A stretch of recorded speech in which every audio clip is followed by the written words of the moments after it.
racing, except for Pride of Argyle, who forgot to start and is way back in last.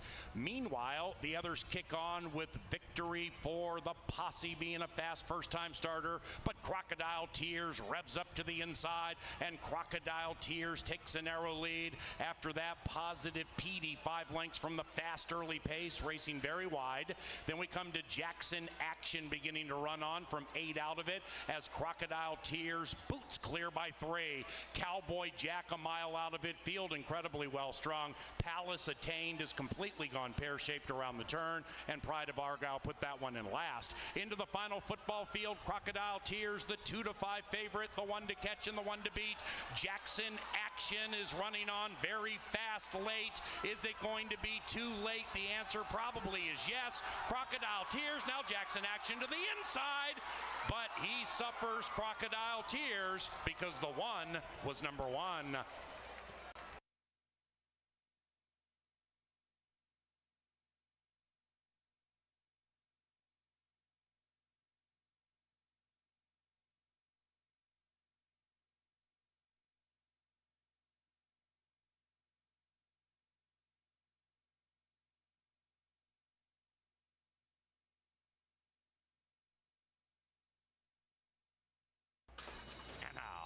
Away they go.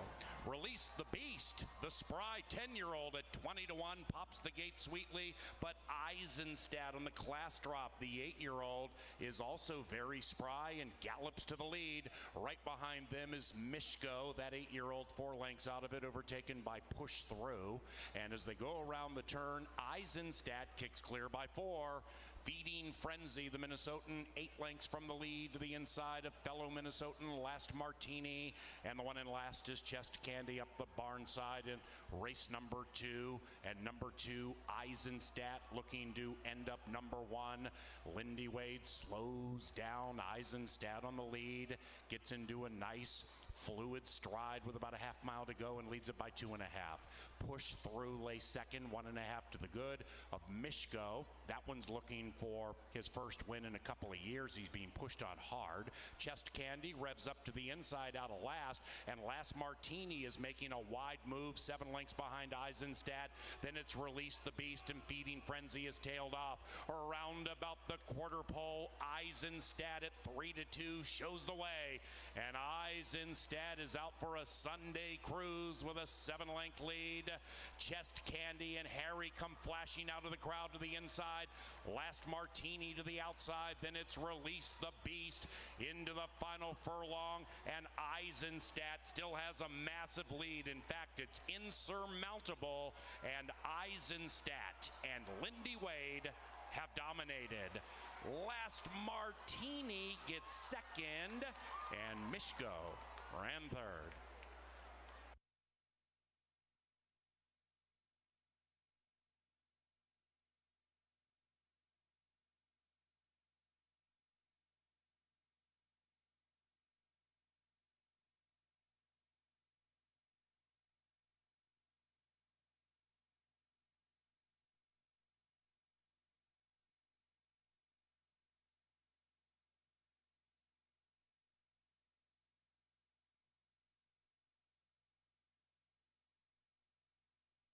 They come, and they're racing. Rough beginning for Scary at Canterbury. Swift beginning for the favored St. Charles. And St. Charles with a killer crossover gets down near the inside with a 2-length lead. Not a Cry also is blazing, so is Scatamaran, and right behind them is Direct Action. About a length behind that, Summer All Year, who just had to check, and Summer All Year is overtaken by Scary at Canterbury and Wind River. Speaking of the wind, they're chasing the wind in the shape of St. Charles, and St. Charles leads it by 3. Not a Cry still in second.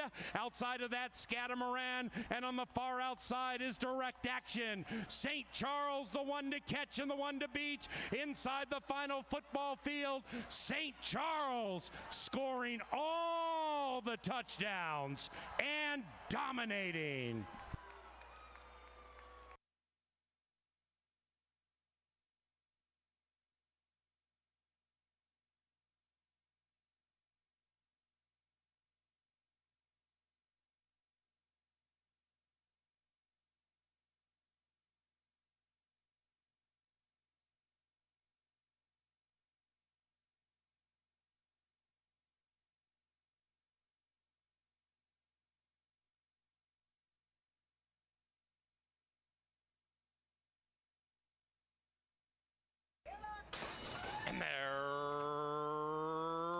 racing. Desert Glow out fast, likewise for Diplomatica at 3-2, and Diplomatica and Harry Hernandez boot clear by 2.5. Desert Glow, and that one is to the inside of Chickaboom, looking to win 3 in a row, and the early pace is kind of hot, being established by Diplomatica, well-strung outfield. After that, Latin Nikita, 10 lengths from the front and to the inside of Founders Bay. Then we come back to the 2 at the rear. Gypsy Wife, second last, and Fall Moon can see them all. Up the barn side they go, race 4 on the Canterbury turf, and Diplomatica attempting to win 3 in a row is kicked clear by 6. Diplomatica leading it by 6 on a day. Favorites are dominating at Canterbury. This one is 3-2 heading into the far turn with a 4-length lead. In second is Desert Glow. After that we have Latin Nikita. From the back of the pack, Founders Day is about 9 lengths out of it, and Gypsy Wife to win 2 in a row would have to do a lot more, 10 out of it, but still clear from Fall Moon, and they're coming home now, and they're chasing Harry and Diplomatica. That lead is diminishing, but it's still 3. Gypsy Wife is closing very, very fast on the outside. It is Diplomatica from Gypsy Wife and Latin Nikita, but Diplomatica too fast and too good, and Diplomatica wins.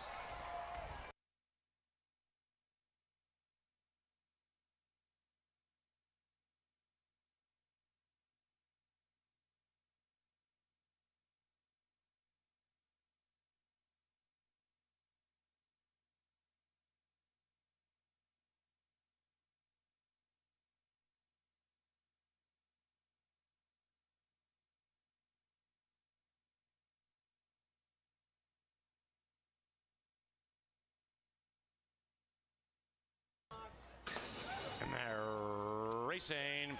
Hap Hot out of the gate, very hot. Hap Hot, pedal to the metal, right to the lead. Yo Dog is also very sharp in the early stages, and the bookending Minnesotans go 1-2 and lead it by 2 and change as Hap Hot pulls away a length and a half from Yo Dog. After that, Happy Dancer scrubbed on kind of hard with about a half mile to go to the inside of American Refugee. Then it's a big, big gap back to Roman Pharaoh, and Emmett's Royal Echo can see them all. Off the far turn, number 1 is numero uno, and it's Hap Hot, and Hap Hot leads it by 1. Yo Dog, Happy Dancer is settled down right behind the leading 2, 2.5 lengths out of it, and is joined by American Refugee to the outside. Then it's Roman Pharaoh, and they're coming home now. Hap Hot, Yo Dog, Happy Dancer behind them, and then it's American Refugee on the 3 wide side. Hap Hot, Yo Dog, American Refugee into the final 125. Hap Hot still hot. Hap Hot, wrong lead, right place, winner circle. Put a Q around the 5th.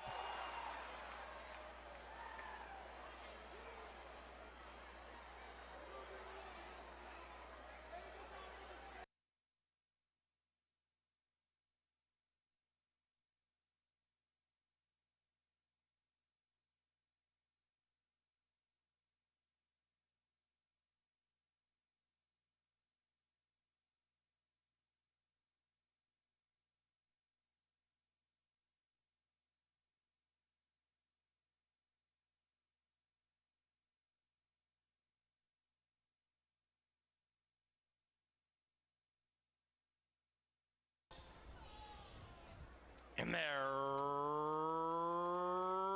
racing, and from the 5 spot, Rockin' My Feather Boa comes out very quickly. So does Foxy Elaine to the inside, and outside of that, Run with Pride. Then we come back to Sassy Mama debuting 5 lengths from the lead. Forget the Roses to the inside of that. Saved by Grace, 9 lengths out of it, and Twas is last. And Foxy Elaine looks stupendous on the lead. Foxy Elaine at 2.5 to 1 leads the run at the top of the stretch with Run with Pride next. Then we come back to Rockin' My Feather Boa, Saved by Grace, taken to the outside of Forget the Roses with a lot of work to do, but Saved by Grace is coming on very, very quickly into the final furlong. It is Foxy Elaine. Outside of that is Run with Pride. Then we come to Forget the Roses and Saved by Grace. Foxy Elaine desperately trying to hold on, but saved by Grace has no mercy for you.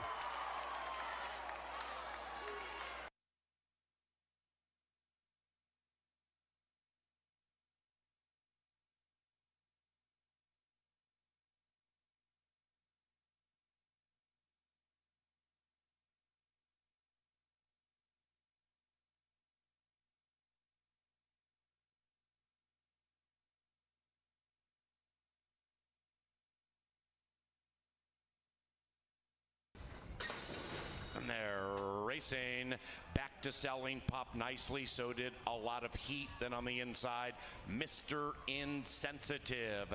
Outside of them, Class Compounds, the riders looking for a triple. About a length and a half, maybe two clear from Burn Boss. Then we come back to the trailer, Score McCoy. Around the corner they go, chasing back to selling. The 1-9 favorite scoots clear by a length. Mr. Insensitive is pulling the rider right out of the saddle. Definitely wants to go with 5/8 remaining. A lot of heat is in second, and back to selling, cuts clear by 2. After that, Class Compounds, 5 clear from Burn Boss, and Score McCoy is still far out of it. And now they go into the far turn, and they're chasing back to selling, and back to selling owns it by 1.5. Mr. Insensitive now is in the clear if good enough, but 3 lengths in arrears. A lot of heat is losing ground and feeling the heat. Then it's Class Compounds, 8 lengths behind, back to selling, who is cruising along as the 1-9 favorite. And back to selling now is given his head by Lindy Wade, and he's going to have to work to get the money. He leads it by 2.5. Mr. Insensitive's going to make him work for it. After that is a lot of heat down to the final 125, and back to selling once no challengers, and back to selling, the heavy favorite prevails.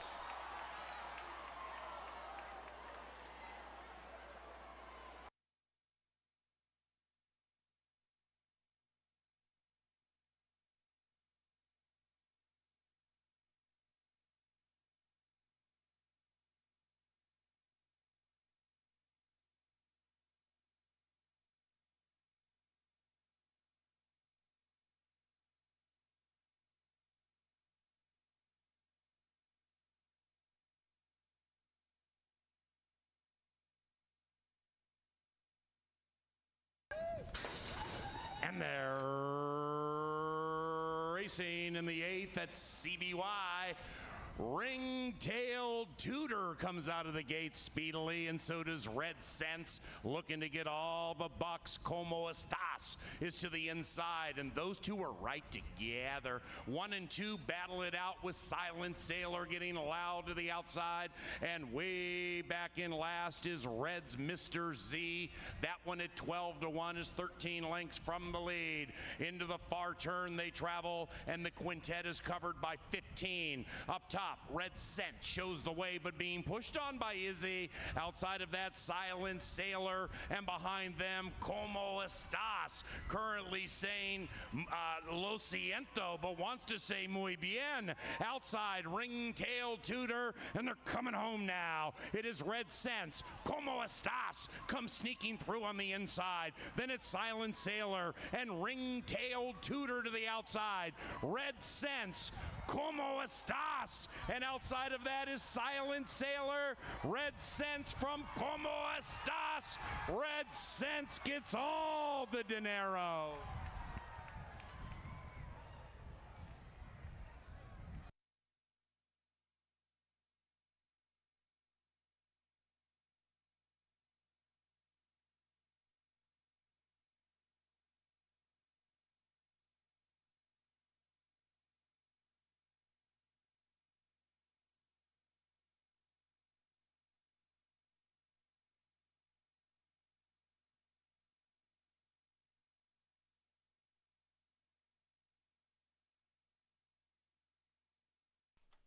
Ladies and gentlemen, please rise for the playing of our national anthem.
Good afternoon and welcome to beautiful Canterbury Park here in Shakopee, Minnesota. Under mostly sunny skies, the main track is fast and the turf is firm. If you're ready now, get your programs open and we'll go over the scratches on tonight's 9-race program. Starting in race number 1. In the first race, take out the 1 Passing Time and the 4 Withstand the Storm. 1 and 4 out of the first, and with those scratches, no superfecta in race 1. Oh, goody. Second half of the double, race number 2, scratch the 4 Moonshine Moxie. Race 2, take out 4 with that scratch, no superfecta in race 2. Nice job, Ayo. Race number 3, scratch the 4 Furry Cap. Race 3, take out 4 with that scratch, no show, no trifecta, no superfecta. Next change happens in our 4th race.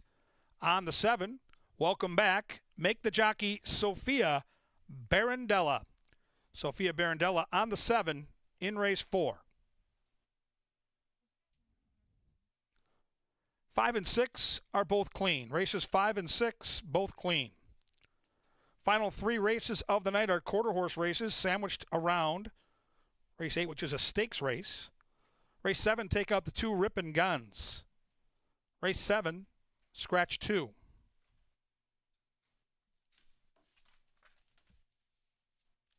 In our featured race, race number 8, the $20,000 Bob Morehouse Stakes. Scratch 4, Michael B. and 6, My Owner's Broke. With those scratches, no superfecta in the feature. Race number 9, free and clear of changes. Race 9, free and clear. Up next, Jeff Madej, Angela Herman with everything important happening right out here at Canterbury Park on Today at the Races. Well, thank you, Kevin, and welcome everyone to Canterbury Park.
Well, thank you and welcome to Today at the Races. I'm Jeff Madej. I'm joined by Angela Herman. We're here to take a little look at what's coming up tonight and then also later on this week because we've got 4 days of racing. That's right. The next 6 Thursdays, we'll have live racing. For the first time this summer, we're back to a normal 4-day schedule. Right. We add Thursdays. We'll keep them pretty much through the end of August. And we've also got a couple of meets opening up across the country, including tomorrow, Saratoga and Del Mar next week. So things ramping up on all fronts, the coast and right here in Minnesota. We do start off that Thursday night racing tomorrow night at 5.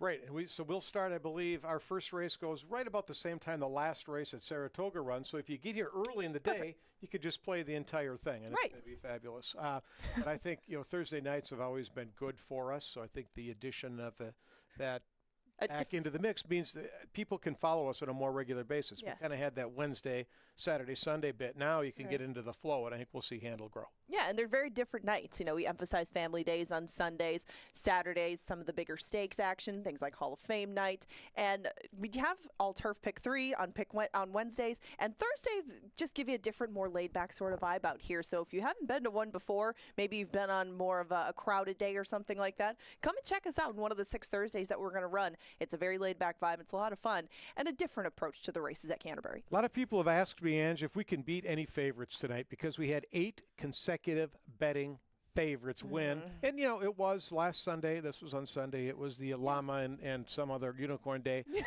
are historically very good handicappers, and they picked a lot of winners. Yes, they are. Heavily, and I think that was it. So tonight, possibly with a different crowd, I think we can beat some favorites. Yeah, if we get the Llama Smarts out, I think that we're in good shape. Now, in recapping and starting a week anew, we do take a look at jockey and trainer standings. They're behind me right now, and the leader from last year is the top again. That's Harry Hernandez. But things getting a little bit tighter behind him. Lindy Wade is clearly in second, but there was a tie for a while between a lot of these guys in the low teens. Alonso Quinones has separated himself from Gallardo, and Daler Barrios Lopez, a new face on the scene. And that's how they look right now. Those 5 pretty well ahead of everybody else in the jocks room, but some of those new faces, as you can see, making an immediate impact. This is just what we saw last year. These 2 atop it. They tied in the final standings for the trainer, but Joel Burnt is still 4 ahead of Mac Robertson. Jose Silva just 1 behind him. And Joel Burnt has some big shots this weekend. Some stakes on Hall of Fame Day, too, where he's got some big opportunities. Now, Joel Burnt is the trainer from Bob Lothenbach here in Minnesota, and he is going to be inducted into the Hall of Fame on Saturday. But we get back to tonight's racing action, and we have a play of the day. Now, the play of the day for me comes early in the card. There is a scratch out of there, and that changes things a little bit. And that'll change the pace scenario. That might not help Obabe, but Obabe is still going to be, I thought, a solid price, trying the turf for the first time. And that's the play of the day for the night. Obabe. Love that, Obabe. All right, Ange. Now, we've got stakes racing action. Well, we also have Killer Queen coming up later on, but that's a whole different story. Stakes racing action tonight, the Bob Morehouse Stakes. Jason Olmstead, Ed Ross Hardy prominently featured in this race. Yes, they are. And the Bob Morehouse features a few from the Olmsted camp. And as good as Dickie Bob has been in the state-bred ranks as far as quarter horses go, this has been somewhat of a stumbling block for him. And it's not any one particular thing. He's usually putting in good races, but lost it by a nose last year. And I'm going to take him to get upset this year in the Morehouse. Never easy to beat him on his home court. He's made over $400,000 lifetime. And Dickie Bob is in his sandbox when he's here at Canterbury. But I'm going to give it a shot. I want your thoughts on the Bob Morehouse because we don't get to hear from you later, but you're the resident quarter horse expert. Yeah, I don't do a lot of handicapping, but I guarantee you that the winning trainer will be Ed Ross Hardy or it will be Jason Olmstead. That much I can say. But Dickie Bob is the all-time leading money earner for a Minnesota-bred quarter horse. It can flat out run. And I talked to Jason Olmstead, the trainer, yesterday, and he says the horse is sound, he's happy, he's an iron horse, and he loves to win. And you look at his record, he's 24 for 51. Now, the 350, that could be a bit of a worry. If this were 250, 300, he would smoke this field. I guarantee that. But the 350 seems to be a little bit of a test. Now, the one that, Olmstead is confident that he can win this race with one of his 3, but he did comment on EOS Whiskey Girl, who blew the doors off one of my favorites, Beep Beep Rev Rev, last time. I mean, won by It was 2.5 yards. Yeah. That's like a thoroughbred winning by 40 lengths. I mean, right. She blew that field away. I think EOS Whiskey Girl with that kind of break could win again. But it is a 3-year-old now facing older horses, so that could make a difference. I think this is a heck of a race. I'm pulling for Dicky Bob, though. I have to. We have to. I mean, of course, we see him year in and year out. He's one of those horses that you get to know and you just naturally become a fan of, because it's not like he needs any one sort of thing, and he'll fight it out to the end. Dicky Bob will fight you right down to the wire. Even if he loses, you're going to usually know what you're getting with Dicky Bob. Even if he stumbles, he'll still recover and put in his race. He doesn't give up on a thing like that. But the horse that did beat him last time, after he stumbled, is one that I've grown fond of, but has a great stride to him. We'll talk more about him later when we handicap the race. But I think that same barn has a horse who could carry the torch. We talked about that last year. Whenever Dicky Bob heads to his next career, I think that Relentless Legacy could carry things on very nicely. Well, Alvidrez rides the 2 Relentless Legacy. No, Edwin Escobedo, who's been our leading jockey the last couple of years, is at Ruidoso in New Mexico. He left early to get there because he's riding in $1 million, the Rainbow for Charity, $1 million race. I guess I'd go for that, too. To make sure he was there on time. And that's where Olmsted was headed yesterday, down to Saddle. He's got a horse, I think, at a $600,000 race, and then he's got one in the Rainbow Futurity, a 2-year-old going for $1 million.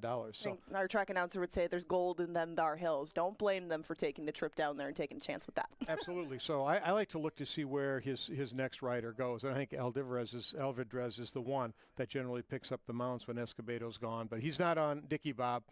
Garcia is. So this is going to be a fabulous race. It's a shorter field, but super, super high-quality group of horses. And that is our 8th race and our feature race. Now, if you want to play the thoroughbreds tonight and you've got strong opinions, then you might want to jump into the Express Bet $40 Canterbury Park feeder, where 100% of the entry fees are paid back as prize money or entries into Saturday's July 15th Hall of Fame contest that then awards a $2,000 entry to a contest later on this summer. So it's a cheap way, betting real money, to win a bigger prize, which could go on to get you to the Breeders' Cup Betting Challenge, where you could win 6 figures. Right, and if you haven't tried out this sort of thing either, a $40 feeder is a good place to get your feet wet. You know, you're not making a huge investment in something that you're not totally familiar with, but it is a good way to take, if Canterbury is your strength, and try something different with it. It is that entry fee. It's a good warm-up for any sort of contest endeavors that you would want in the future, and that is available tonight on Express Bet. Be real careful. Make sure those wagers go through and get into it. That is $40 in the Express Bet feeder contest tonight. Right, and 20 of that, it's 20 entry fee and 20 live money. So whatever happens with that 20 live money when you're making your win place bets at the end of the contest goes right back into your account. There you go. So yeah, get to really $20 to do what you would have done anyways. Well, yeah, and use it for a different purpose.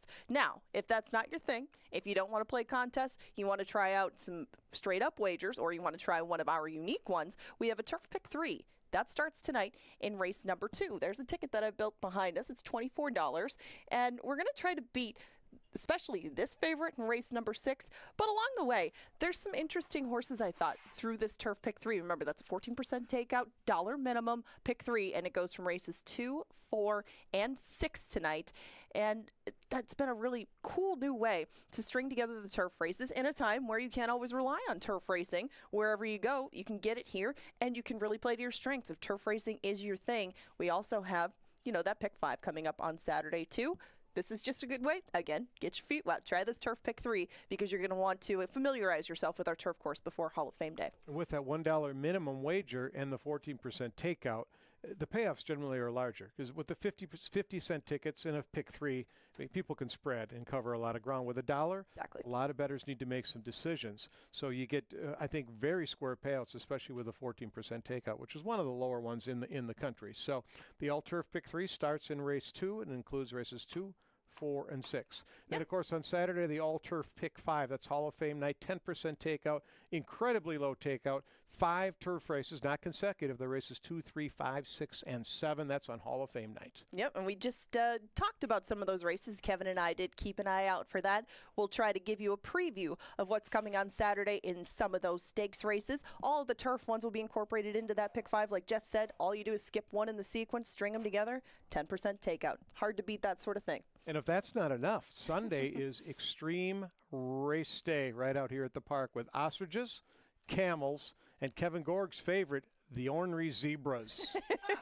Yes, we'll have them all here for Extreme Day. But as far as honorary animals go for now, you're going to have to deal with Kevin Gorg. He's coming up with an analysis of the first and eventually the post-time pick 4. And we also welcome back Sophia Barandella to the Jockey Colony, one of your all-time favorites, Angela. Let's go down to Kevin Gorg, get a look at this race.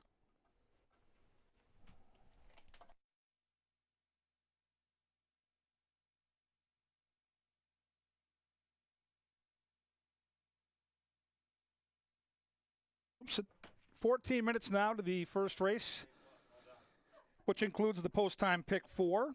And race number 1 with the scratches of the 1 and the 4. I thought the pace changed dramatically here. Both the 1 and 4 look like horses that were going to try to dominate the front end. With those scratches, that opens things up a little bit for the 6-horse Sam Says. And he's in my analysis. He'll be in my pick 4. But let's just take a look at some of these horses in the saddling enclosure. That's going to be the horse to beat right there. That's Burning Leaves. And Bob Lothenbach, a big part of the Hall of Fame weekend going in this weekend, Friday night into Saturday with all those big races. He's well spotted. The Lothenbach Silks, as always, in a good position to win this weekend. This horse, no exception. The debut last year was really a good debut. Back September, might have been closing day, September 17th, this horse, for a first-time starter, showed some real grit.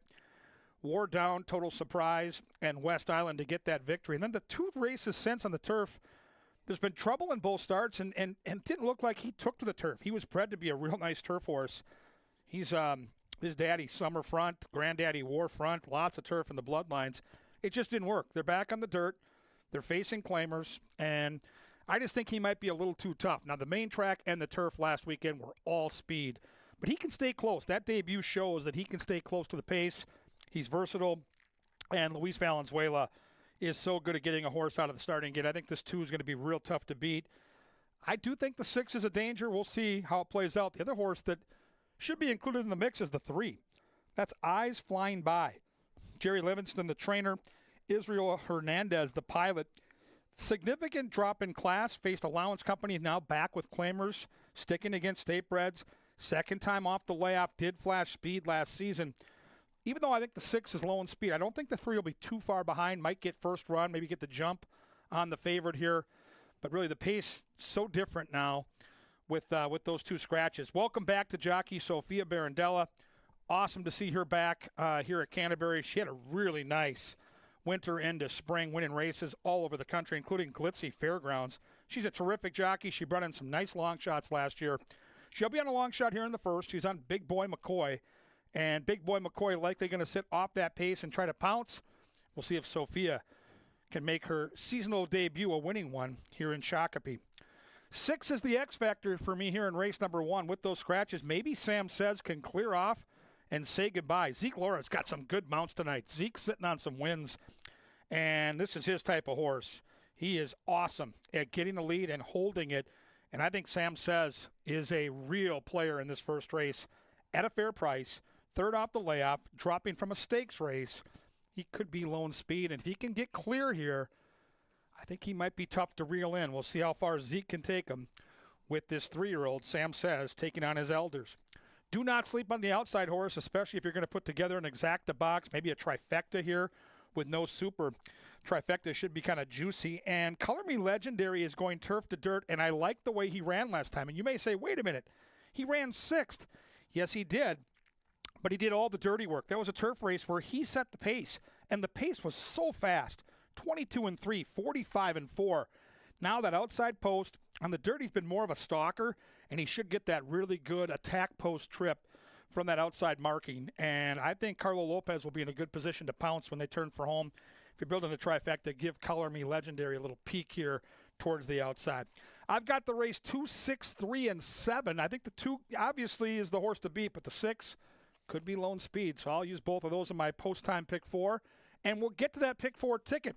Tonight's ticket's a $27 ticket. We'll do that after the post parade. Right now they head down the tunnel. Soon they'll meet the bugler, Sir Leonard Dykert, and we'll get the call to the post. It's Wednesday night right out here at Canterbury Park.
Canterbury Park bugler Sir Leonard Dykert brings them onto the track for the first race, where we scratch numbers 1 and 4 and scratch superfecta wagering.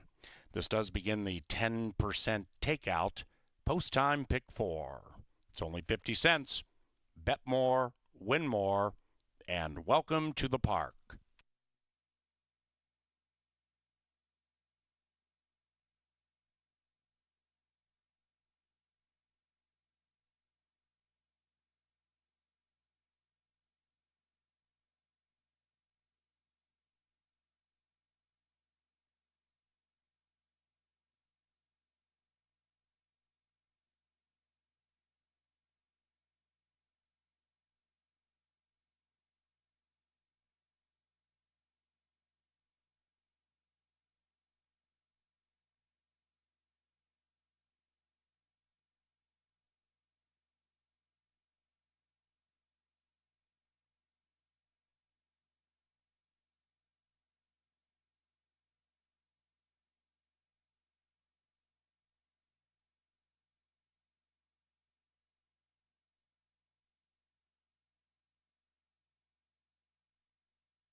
Okay, race fans, time for the post-time pick 4. As PA talked about, that 10% takeout, huge.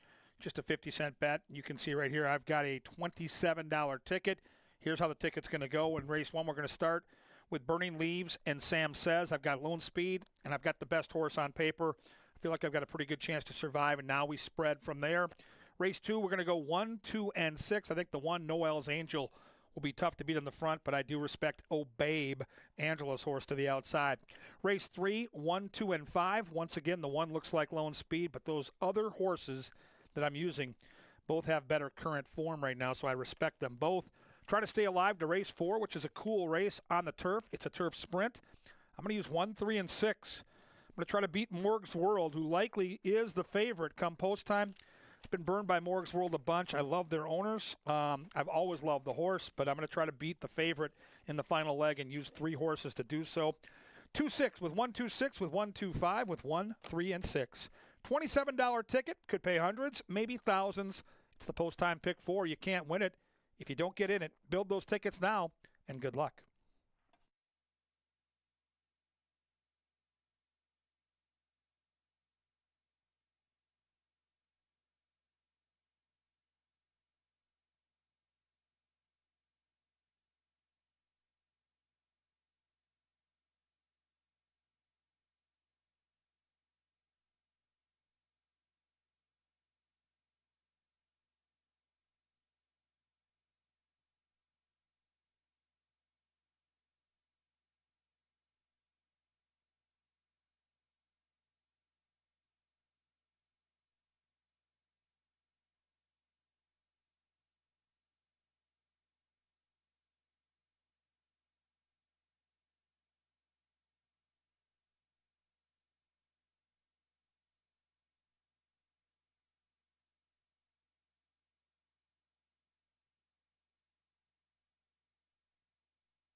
It is now post time for Wednesday at CBY.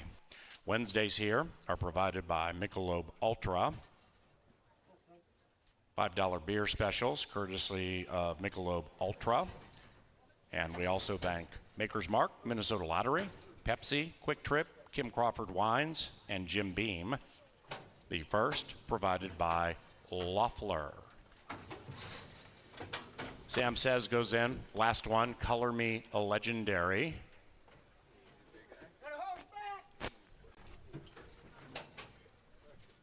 Welcome to the show.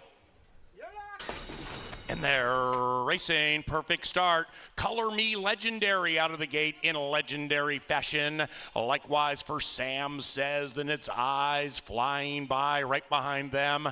To the inside of Big Boy McCoy, and Burning Leaves is 4 lengths rearmost, and Eyes Flying By very aggressively splits runners. Eyes Flying By between them makes it a line of 3 with 3.5 to go. Sam Says next to the rail, Color Me Legendary to the outside of that rambunctious 3.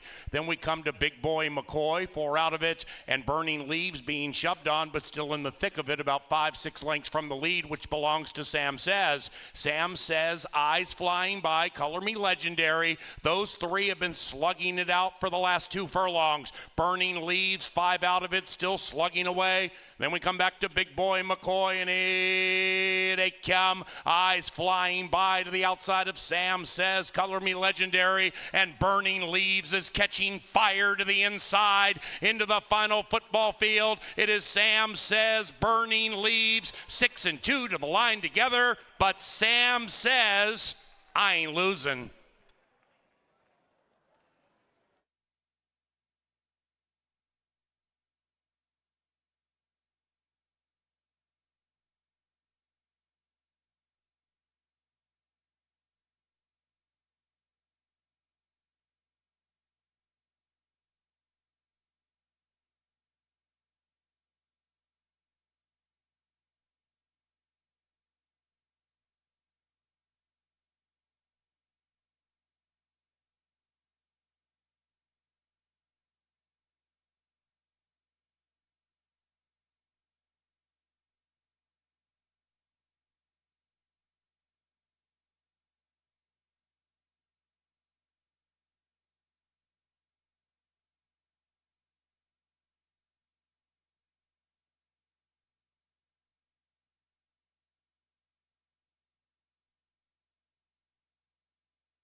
Number 6, Sam Says, first, 6-2-3-7 in the first race, which is official.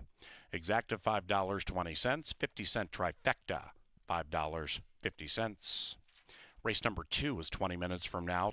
The turf is firm. Scratch number 4, Moonshine Moxie, and no superfecta wagering in race number 2. The second race begins the 14% takeout Canterbury Park $1 all-turf pick 3. It's on races 2, 4, and 6. Hit the all-turf pick 3 and land the prize. Canterbury Park thanks Appalado's Ashley Home Store and Continental Diamond for summer sponsorship. And we also welcome Sam Says into the winner's enclosure with Zeke Alara.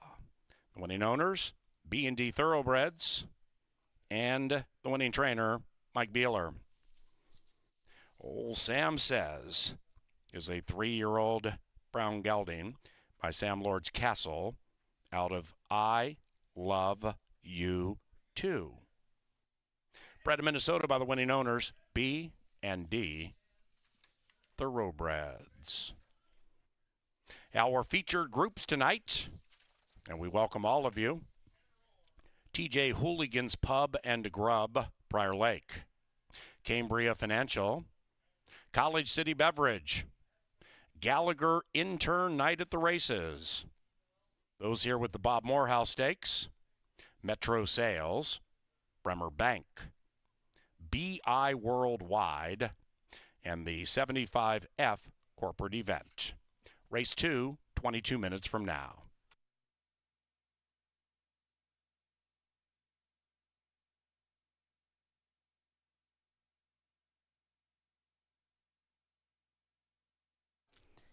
If you'll please direct your attention to the winner's circle or a close television monitor, it's time for Groom of the Week. Each week, the Minnesota Horsemen's Benevolent Protective Agency, the organization that represents trainers, grooms, and owners, honors a groom in this special presentation. This week's Groom of the Week is Greg Pena. He's been in horse racing for many years, previously working for Doug Oliver, and now working with Joel Burnt. He works with more than 40 horses for one of the top barns at Canterbury, including several of its winners. He counts on Greg's expertise every day. Greg loves horses and loves working for Joel, as well as the camaraderie that he's built with other members of Team Burnt. Congratulations to Greg Pena, the Minnesota HBPA Groom of the Week.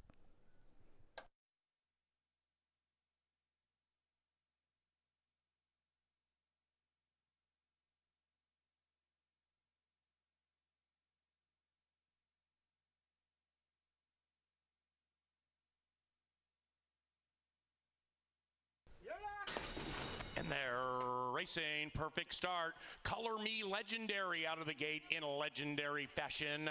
Likewise for Sam Says, then it's Eyes flying by right behind them to the inside of Big Boy McCoy, and Burning Leaves is 4 lengths rearmost, and Eyes Flying By very aggressively splits runners. Eyes Flying By between them makes it a line of 3 with 3.5 to go. Sam Says next to the rail. Color Me Legendary to the outside of that rambunctious 3.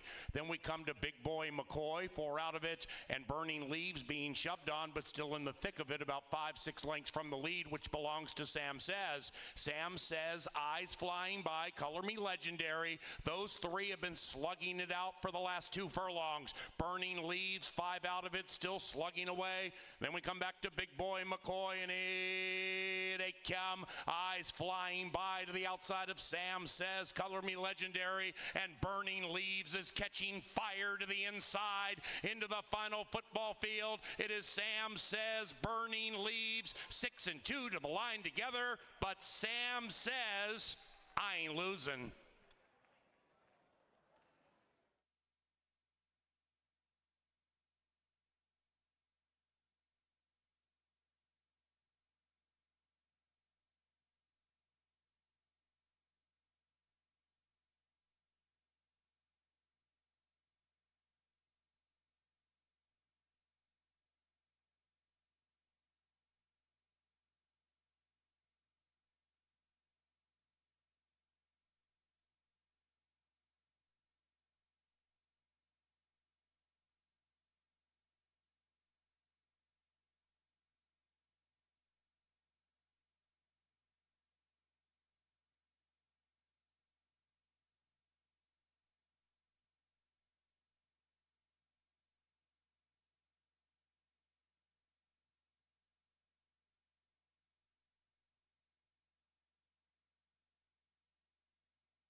That was a close one down to the wire, but Sam Says comes home as your first favorite of the day and your first winner in the first.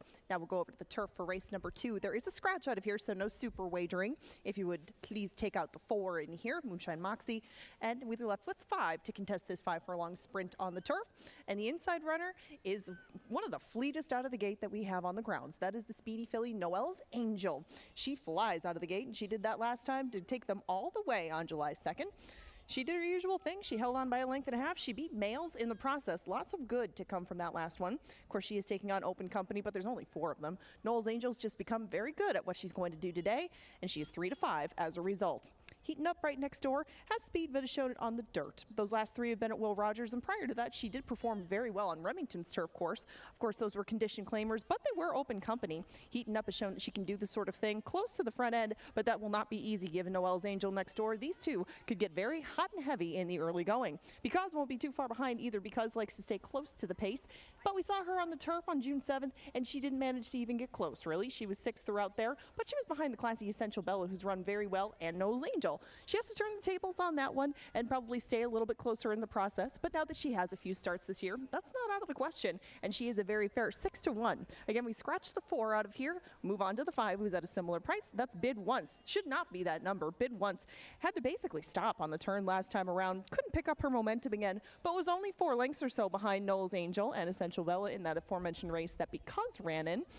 Bid once should improve out of there, and she had come out of a really long race. I mean, she showed speed going 1 mile and an eighth. Doesn't always translate well to 5 furlongs, but now that she has that race off the bench, has the experience over our turf course, she could move forward and do so at a very nice price. Again, that is 6-1 to be exact right now. I really like the filly on the outside, Oh Babe. Oh Babe is going to move over to the turf for the first time, but she has been over a synthetic surface, and they tried to get her on the turf last time, but the race got rained off. She did kind of grind down Savona at the end of that, but she can get herself into the race a little bit sooner than that. They just went kind of quick up front. Gary Shearer is 3 for his last 9, putting horses on the turf for the first time, and she's a half to a very classy horse named Grace Fable, who has done great work down in Florida on the turf course, but Oh Babe hasn't got the chance to do it thus far. The outside running should help things, and I really like the fact that it's 5-1. Don't necessarily expect that to stick on Oh Babe, but I'm going to take her and see if she can't put wins back-to-back in her turf debut. The field for the second is headed out to the track. As I mentioned, no superfecta wagering in here with the scratch of the 4, but the rest of those options remain. Win, play, show, exactas, tries, doubles. The 10% takeout, pick 5, and 14% takeout, dollar all turf, pick 3. That'll start in 9 minutes. Lots and lots of wagering options to choose from, and Kevin Gorg has put together a pick 5 ticket, and he'll talk about it in a minute.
To the racetrack and a firm turf course for race number 2, beginning the $1 all-turf pick 3.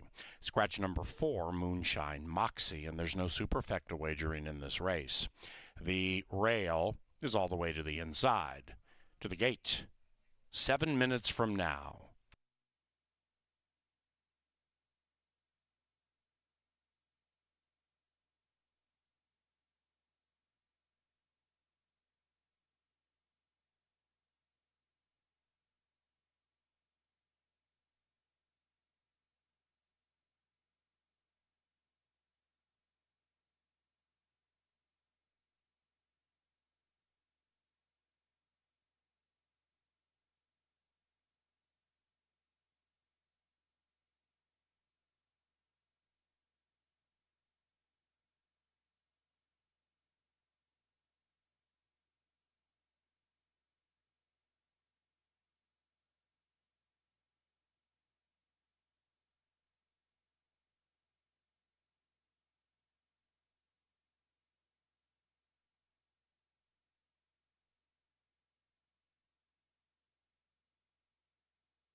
All right, folks, it's pick 5 time. 10% takeout. Pick 5s have been juicy out here. Let's take a look at the first leg. We'll use 1, 2, and 6. I think the 1, clearly the horse to beat, but I do respect the chances of the 6. And the 2 is kind of the wild card with that natural speed, should be in a good spot. Leg 2, 1, 2, and 5. I've got the 1 on top there as well, who looks like lone speed.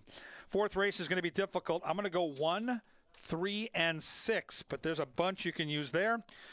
Fifth race, I'm going to use 2 and 5. I think Gray Magician's in a good spot for victory, but I just think the 5 is super dangerous at a price, and we'll close it out with 4 and 5. Skippy Strike and Thick Haze. I think Bigfoot City and Paparizzo both look good, but both want to go the same place, the front, so something's got to give. I go 1, 2, 6 with 1, 2, 5 with 1, 3, 6 with 2, 5 with 4 and 5. $54 ticket. You can make that ticket, or you can modify that ticket to your liking. Bottom line is you can't win it if you don't get that ticket in now. The pick 5 starts in 5 minutes. Good luck and enjoy.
It's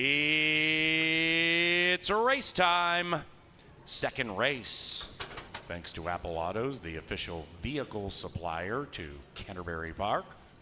We race on the lawn, which is firm, people. The turf is firm. And they're racing to begin the Canterbury Park all-turf pick 3 because came out of the gate very nicely, but so did Knowles Angel, and Knowles Angel is a fast filly. She's to the inside, taking the lead by a neck. Now, because is between them, and outside of them is Bid Once. And that trio, which is going like the wind, is 7 clear from heating up, and then the one in last is Oh Babe. They are approaching the top of the stretch, and they're chasing the Angel, who has spread her wings and flown away by 3. It is Knowles Angel leading it from because. Then it's Bid Once, inside heating up, and Oh Babe is extending her stride sweetly to the outside. That's Oh Babe rolling into second, and the bookenders are here to potentially decide it. Knowles Angel 1-5, still clear. Oh Babe surging, but it's too late. Knowles Angel wins.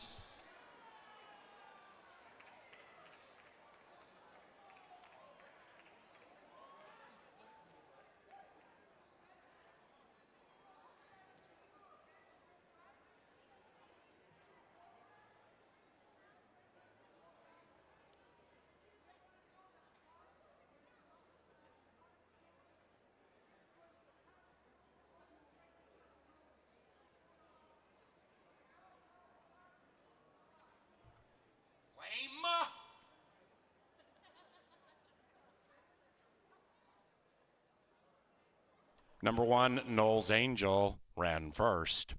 Photography for the rest. And we also had a claim from race number 2. Stand by.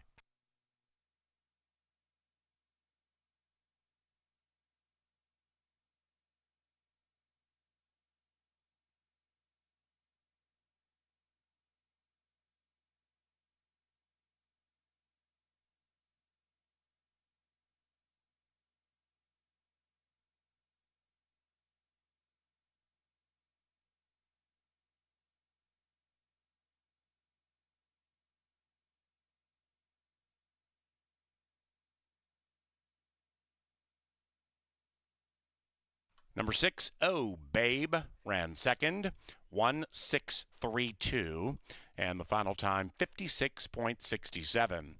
Ladies and gentlemen, the winner, Knowles Angel, was claimed for $25,000, and the new trainer, David Van Winkle, for CNR Racing.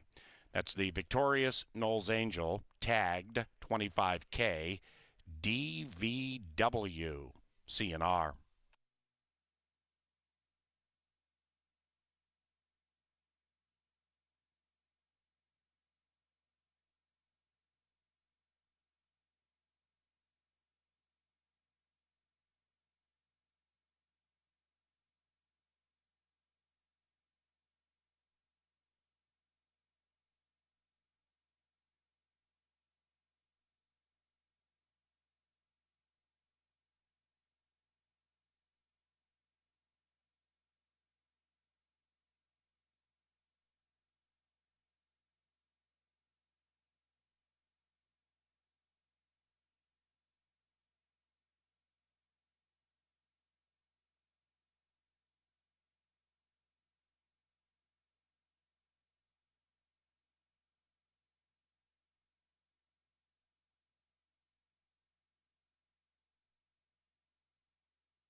Now entering the winner's enclosure, the victorious Knowles Angel and Carlo Lopez. That's 2 in a row for the Angel, who was owned and trained by Gabriel Silva.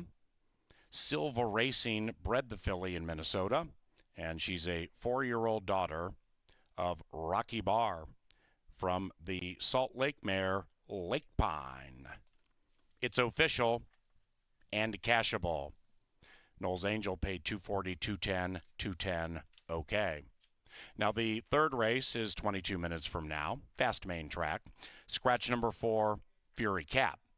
No trifecta or show wagering in race number 3.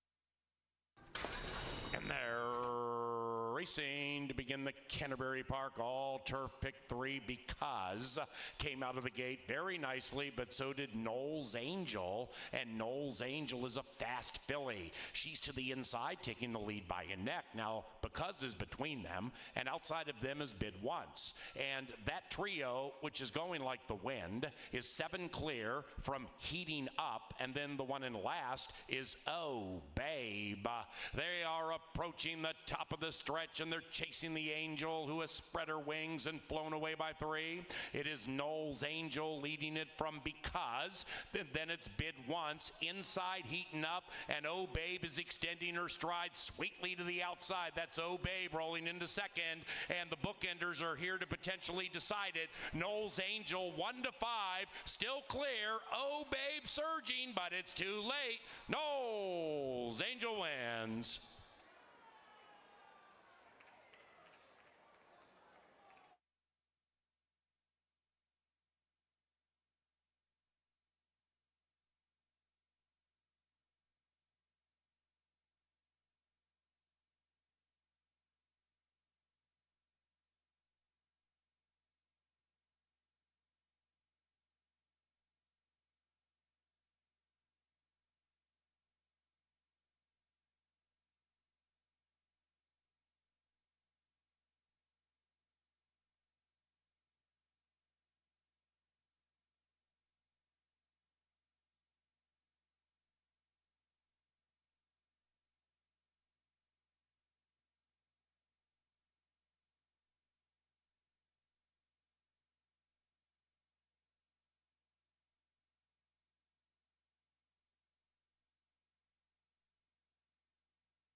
Knowles Angels stacks them back to back to back at 1-5, and now we are 13 minutes away from race number 3.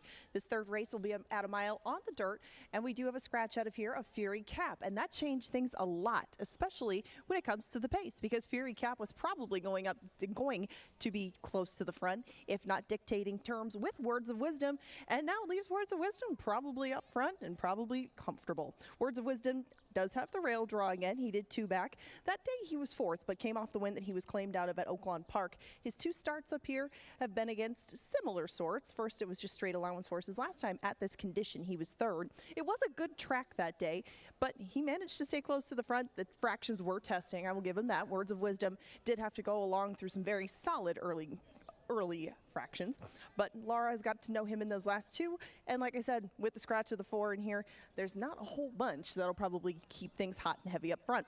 Flat Out Winner could, though. Flat Out Winner has had some speed in the past, has developed more of an off-the-pace style, we'll say, in the last few, though. They were in the mud last time around. That was a 4th place finish behind Unified Dreams. He did take some money that day, and Mr. Who, the runner-up in that race, did come back to win. You get 2-1 on him, just like the rail runner.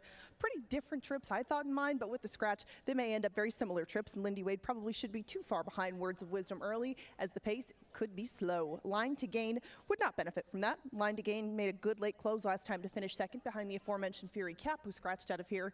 Fury Cap went quick from the outside. This horse made a very good late run up the inside, just ran out of real estate, but proved that he belonged at this sort of condition, likes this track, and Gallardo's aboard him. He takes over from Jermaine Bridgman, who rode him in that spot. They didn't come home very quick, but Line to Gain came home quickest of all. If you think that somebody will take this from off the pace, he is a very good value at 6-1. Surprisingly perfect on the outside, comes off the turf course. That was our turf course going 1 mile and a 16th. Prior to that, went 1 mile and 7/8 on Turf Paradise's turf course. He can really do anything pretty well, and this 9-year-old has won 15 times in his life, but 14 of them did come on the dirt, so not a bad thing to see him go back to the main track. The last time that he did so, he was against a similar bunch down at Turf Paradise and only came up a neck short of T-Bone's Trick. T-Bone's Trick has run very well over this track. If he can translate that up here to our main track, it's rare to see a 9-year-old make his debut over our main track, but you get 6-5, I guess, if you're going to find out and see if he has enough pace to run at. I like him, but I liked him a lot more before the scratch. 10 minutes to post for race number 3. Again, take out show wagering, take out try wagering. You have win, place, exacted double, and pick 3s to choose from. 4 head out to the track, and they'll go in 10 minutes.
And the call to the post brings the runners on to the racetrack for the third scratch number 4 Fury Cap.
All right, race fans, it is time for the power play. Kevin Gorg up in the press box getting you ready for this beauty tonight. 5-1 price, race 4, the speedy number 1, Maisie. And let's go back and take a look at the past performances. Right away, we see its third time back off the layoff. That's good news for Troy Bethke. You can see is sitting on some wins. The 1 for 25 is pesky, but when you've got 2 seconds and 5/3 and you have horses running like this one did, look at those interior fractions. Sub 21. Nearly 43 flat last time. She ran so well, and she's an 8-year-old. So third time back off the layoff, she should be good to go. Look at the natural speed. She just busts out of that gate, and she went fast to do it and figured to get tired late because those fractions were so fast. Now she gets pushed along here, but even after a sub 21 opening quarter, look where she is in the stretch. Now the eventual winner is right here, but she's done all the dirty work. She's gone so fast, and she opens up here and looks like the winner with a football field to go. Against some tough competition, she just gets a little leg weary right here, and that allows the 4 to come get her literally in the shadow of the wire. Today, it's flag fall, that's all. It's 5-1. It's race 4. We're going to shoot and score on the power play. Now I'll head down to the winner's circle to my good friend, Angela Herman. Thank you, Kevin. We are down in the winner's circle, and by we, I mean me and Diane. We're here to play breakfast trivia. We have breakfast on the rail coming up this Saturday, and I'm going to give Diane the chance to win a couple of passes if you can answer a question about breakfast. Now, when you typically order breakfast, do you ever get pancakes? Yes.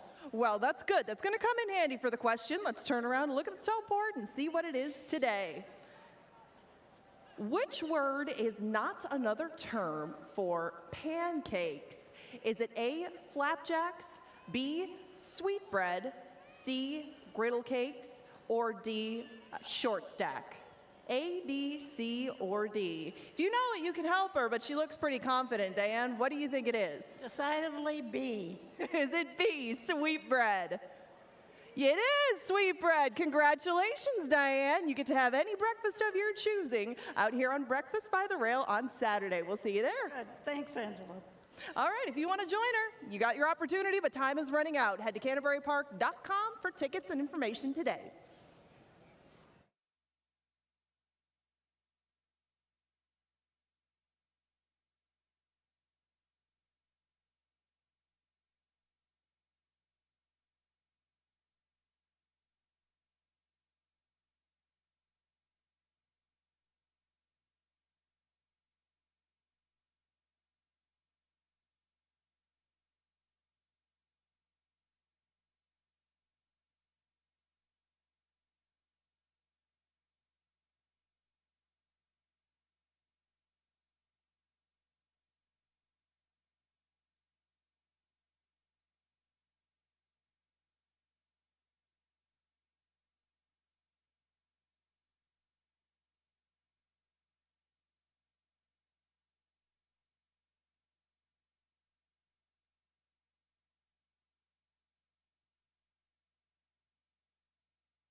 They're at the gate, and it is now race time.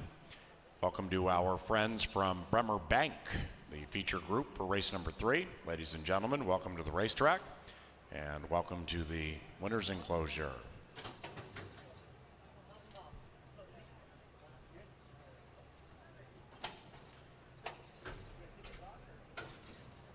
Here is Line to Gain. And Surprisingly Perfect. And they're at the post. And they're racing.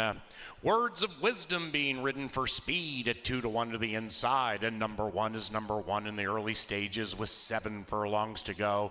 It is Words of Wisdom galloping clear by 1.5. After that, Flat Out Winner to the inside of Line to Gain, and outside of them, Surprisingly Perfect. So the quartet negotiates the first turn, and with 3/4 of a mile to travel, Words of Wisdom pulls Ezekiel Laura clear by 3. Surprisingly Perfect ranges up to the outside of Line to Gain. Then we come back to Flat Out Winner, 5 lengths from front to back, and up the barn side they travel, chasing number 1, Words of Wisdom. And Words of Wisdom now puts 3.5 on the field. Line to Gain, Surprisingly Perfect in tow, and now they're cutting into the margin. After that, Flat Out Winner, 6 lengths from front to back now with 3 furlongs to go. Words of Wisdom's lead has diminished to 1/2 length. Line to Gain, along with Surprisingly Perfect, on the move as Words of Wisdom is stopping, and behind the first 3 we have Flat Out Winner, and they're coming home now. Around about the quarter pole, it's Line to Gain, Surprisingly Perfect, Words of Wisdom now back in last, and Flat Out Winners on the 3 wide side. 2:50 to travel. Surprisingly Perfect, the 6-5 favorite, trying to keep this streak of favorites alive. After that, Line to Gain. Outside of that is Flat Out Winner into the final 75. Harry is all over Surprisingly Perfect, and Flat Out Winner at the wire wins race number 3.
Number 2, Flat Out Winner in time. 2:5.31 in 137.63. Results unofficial. Please hold all tickets. The third provided by Ashley Home Store. Exclusive discounts available to Canterbury Park patrons. And Ashley Home Store is right across the street. Also, Hall of Fame Day is this Saturday at Canterbury, 5 o'clock, provided by Atomic Data. And we have a signature stakes series, and we reveal our 2023 Hall of Fame inductees. That is this Saturday at Canterbury Park. Race number 3, official. Exacta $7.60. 2.5 exacta $7.60 for $1. The fourth race is 22 minutes from now. To a firm turf course we go for race number 4. No scratches, and number 7, Yankee Agate, is ridden by Sophia Barandella. Barandella picks up number 7 in race 4.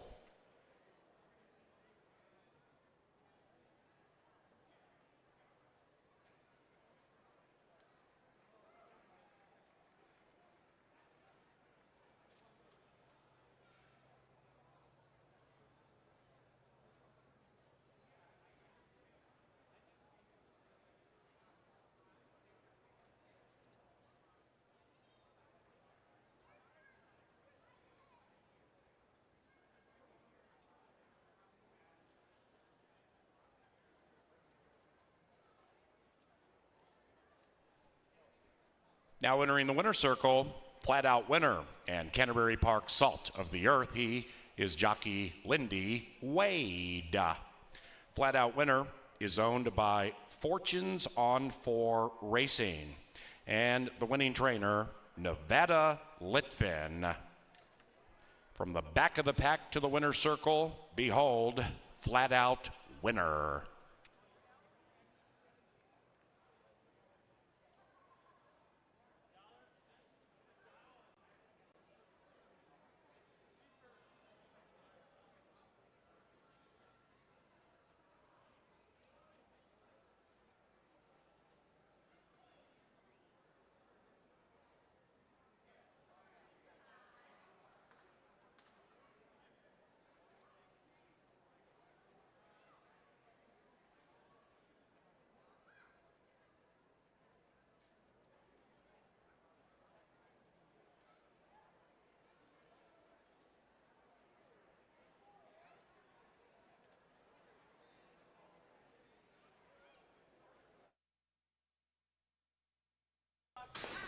And they're racing.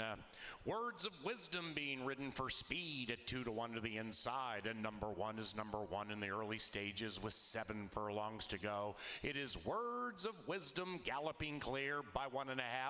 After that, flat out winner to the inside of Line to Gain. And outside of them, Surprisingly Perfect. So the quartet negotiates the first turn. And with 3/4 of a mile to travel, Words of Wisdom pulls Ezekiel Laura clear by 3. Surprisingly Perfect ranges up to the outside of Line to Gain.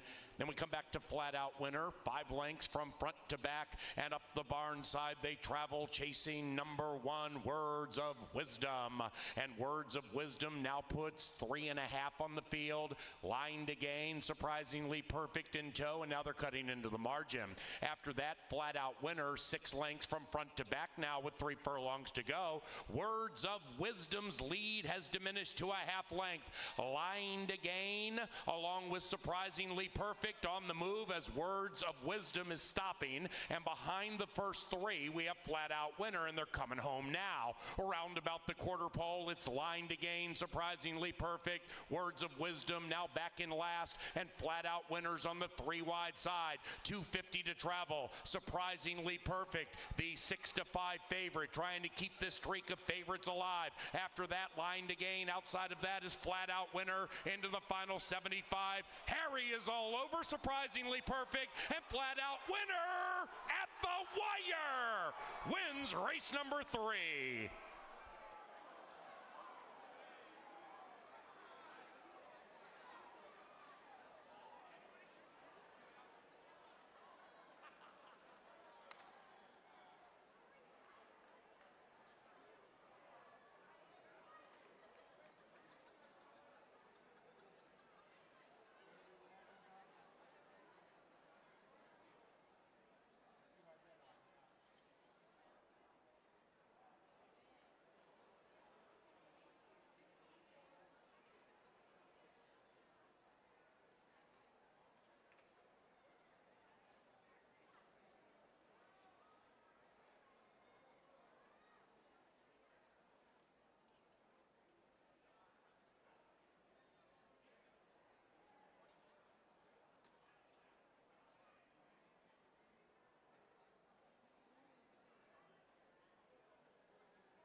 Number 2, flat out winner in time.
Nice ride by Lindy Wade. And speaking of jockeys, we got a big day coming at Canterbury here on July the 22nd. It's so important every single year. Our Leg Up Foundation. These men and women risk their lives on a daily basis for our entertainment. One of those jockeys that we love so dearly is Patrick Conchari. He's just inside the front door. So if you're with us here on main level, come find that table. Come get a raffle ticket or a T-shirt and support Patrick Conchari and the Leg Up Foundation. It is so important to all of us at Canterbury, and Patrick out here to raise money for that great charitable endeavor. It is the Leg Up, July the 22nd. You can start tonight by buying a couple raffle tickets, getting a T-shirt, and supporting these great jockeys that do so many wonderful things for us right out here at the park. Race 4, we're going to go 5 furlongs on the turf. Boy, do I love the turf sprints here at Canterbury, and I'm a big fan of Troy Bethke, one of my good friends on the backside. When my girls were little, he opened up his barn, let Katrina, Maddie, and Annika feed the horses and hang out with all the Bethke charges. And if he's got a live one, I'm usually on it, and I think Maisie is live. Ran a great race last time, did all the dirty work up front. She's super fast. Now, she might have some company here early, but I think if she runs the race that she ran last time out back on July the 1st, I think she's going to be one tough customer when the real running starts. I'll try the one, Maisie. Right now, 9-5. Wow, 5-1 morning line, cut down to 9-5 by the wagering patrons. Number 2 is Naughty Nelly. Derby Glass gets the call for Caitlin Bedford. Shortens up after a couple of route tries. Did show some speed in one of those route tries. So a lot of times when you see horses showing speed at a longer distance, they might want a little shorter trip, and that is the case here. We'll see if that shorter trip helps the 2, who's a big price on the board at 17-1. I think when the dust settles, the 3 will be favored, and why not? Really nice horse. This is Essential Bella. Double H, Harry Hernandez, last year's champion jockey, gets the call for Chris Richard. Had some trouble last time. Comes out of that Maisie race. Was bumped at the start, and that really compromised her chances. She had to work and run kind of an uphill battle from there. She'll be tough in the lane. She'll get a good stalking trip. The horse to beat, Essentia Bella, with Double H, is 8-5. 4 is Casino Queen, Constantino Roman for Mike Beeler. Watch out for Mike Beeler. Started a little slow this year, but you can feel him building momentum. Got a win on the card already tonight. Such a good trainer. Looks like he's trending in the right direction. He's got a price horse here. 8-1 morning line. Conspicuous at 14-1 on the board. 5 is Morg's World. Zeke Laura looking for a second win in the saddle. He rides for Nate Quinones. How about the numbers on the Canterbury turf? 8 starts, 1 win, 6 second place finishes. So 7 of the 8 starts on the Canterbury turf, Morg's World has been in the exacta. There is speed in the race. I do think Morg's will be charging late. You want to see value on the board? 5-2 morning line right now. A juicy 9-1. This horse will be all over my trifectas and superfectas. 6 is Honey Bella, another Nathan Quinones horse. This one ridden by Eduardo Gallardo. She's got good tracking speed. She's in good form and should get a fair trip from just behind the front markers. Next in line is Yankee Agate, and that is Sophia Barandella back in the saddle. Good to see that for David Miller. This horse has some good early foot. She's got some good turf bloodlines, and she makes her grass debut right here. 8's a good-looking gray. It's Birdie Be Gone for Pony Up Racing. Another Mike Beeler horse. Love Quinones getting on. Love the attack post. Think the horse has a chance here at a nice price. Another horse that's a value price. Shocked at the price of the 5 and the 8 on the board right now. Both those horses into my trifecta and superfecta, but I'm on Troy Bethke. I'm on the 1. I think Maisie takes them all the way here. Turf racing at Canterbury, Leg Up Fund right inside that front door. Get your raffle tickets, get your T-shirts, and get some money right here. It's a turf sprint. Go make some cash. We'll see you back for race number 5 right now, the call to the post for our 4th event.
We're 7 minutes away from the start of race number 4.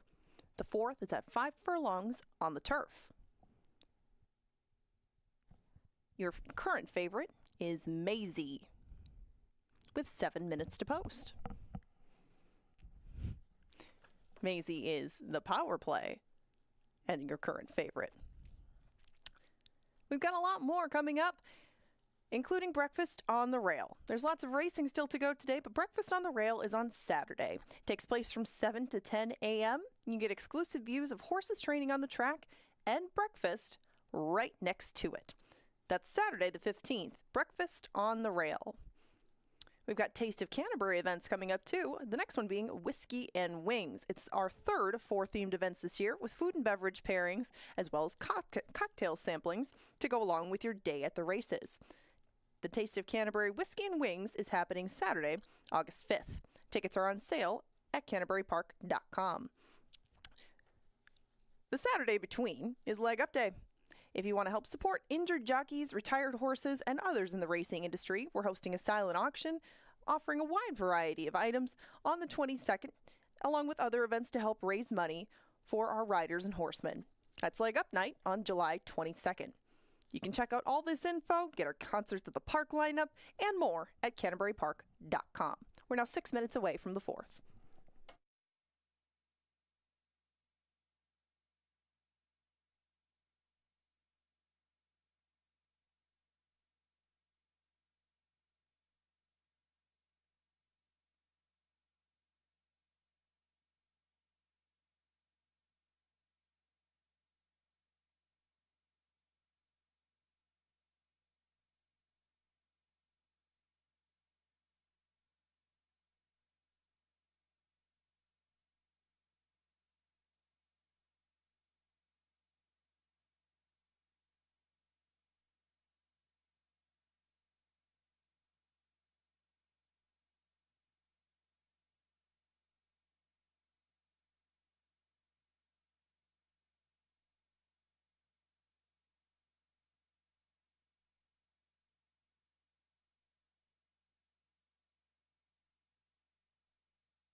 While we're still in the midst of thoroughbred action, we're going to take a preview of the Morehouse coming up a little bit later on the card. That's the 8th race and the second of our 3/4 horse races.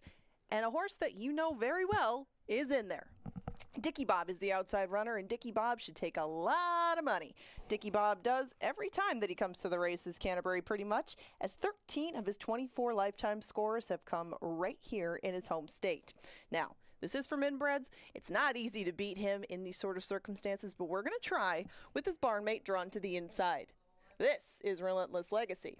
Relentless Legacy is important to remember because he is the last horse that beat Dickie Bob. That's back here at Prairie Meadows. That's by a length. And even though this horse has had his trials getting to the races, you can see a lot of layoffs for this 4-year-old. Relentless Legacy seems to have turned a corner, and that big stride of his should help going 350 in a spot where Dickie Bob may be a little bit beyond his sweet spot at this point in life. Now, this is the Morehouse last year, and this is going to be one of the rare examples you'll see of Dickie Bob not winning in a state-bred stake. Now, he is very solid. You can see him running in there and doing his very best work. But, again, it's 350, and Dickie Bob is very quick out of the gate, just gets caught on the wire, and we're going to see if history can't repeat itself this year with Relentless Legacy.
One out.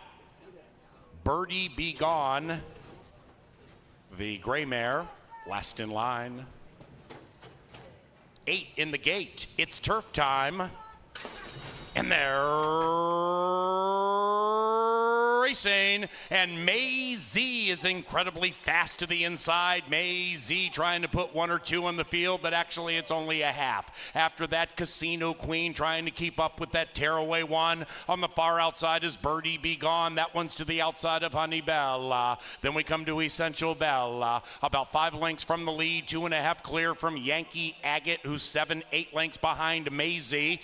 After that is Morg's World, and the one in last is Naughty Nelly. 13 from front to back, and they're coming home now. It is Maisie trying to take them gate to wire, and Lindy Wade shakes up that one with a 1.5 length lead. Outside of that, Casino Queen. Now on the far outside, Essential Bella and Harry Hernandez beginning to close fast, but Maisie is incredibly fast, and Maisie from Essential Bella, Maisie, gate to wire.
Now entering the winner's circle, number 1, May Z and jockey Lindy Wade. Back-to-back victories for L Dub. The winning owner is Jim Cranwell, and the winning trainer, Troy Bethke. Number 1, May Z first, and photography required for the rest.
We had a dead heat for third between numbers 3 and 7. So it's 1, 5, 3, and a 7.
And they're racing, and May Z is incredibly fast to the inside. May Z trying to put 1 or 2 on the field, but actually it's only a half. After that, Casino Queen trying to keep up with that tearaway one. On the far outside is Birdie Be Gone. That one's to the outside of Honey Bella. Then we come to Essential Bella. About 5 lengths from the lead, 2.5 clear from Yankee Agate, who's 7, 8 lengths behind Maisie. After that is Morg's World, and the one in last is Naughty Nelly. 13 from front to back, and they're coming home now. It is Maisie trying to take them gate to wire, and Lindy Wade shakes up that one with a 1.5 length lead. Outside of that, Casino Queen. Now on the far outside, Essential Bella and Harry Hernandez beginning to close fast, but Maisie is incredibly fast, and Maisie from Essential Bella, Maisie, gate to wire.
They come, eyes flying by to the outside of Sam Says, Color Me Legendary, and Burning Leaves is catching fire to the inside into the final football field. It is Sam Says, Burning Leaves, 6 and 2 to the line together, but Sam Says, I ain't losing.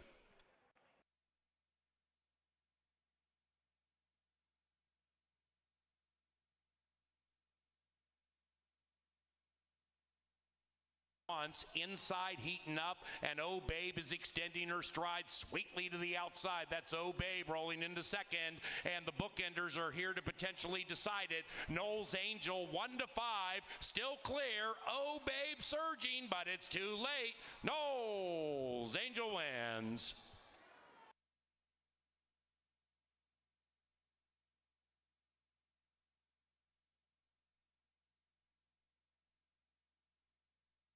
Winners on the 3 wide side, 250 to travel, surprisingly perfect. The 6-5 favorite trying to keep this streak of favorites alive. After that, line to gain. Outside of that is flat out winner into the final 75. Harry is all over, surprisingly perfect, and flat out winner at the wire wins race number 3.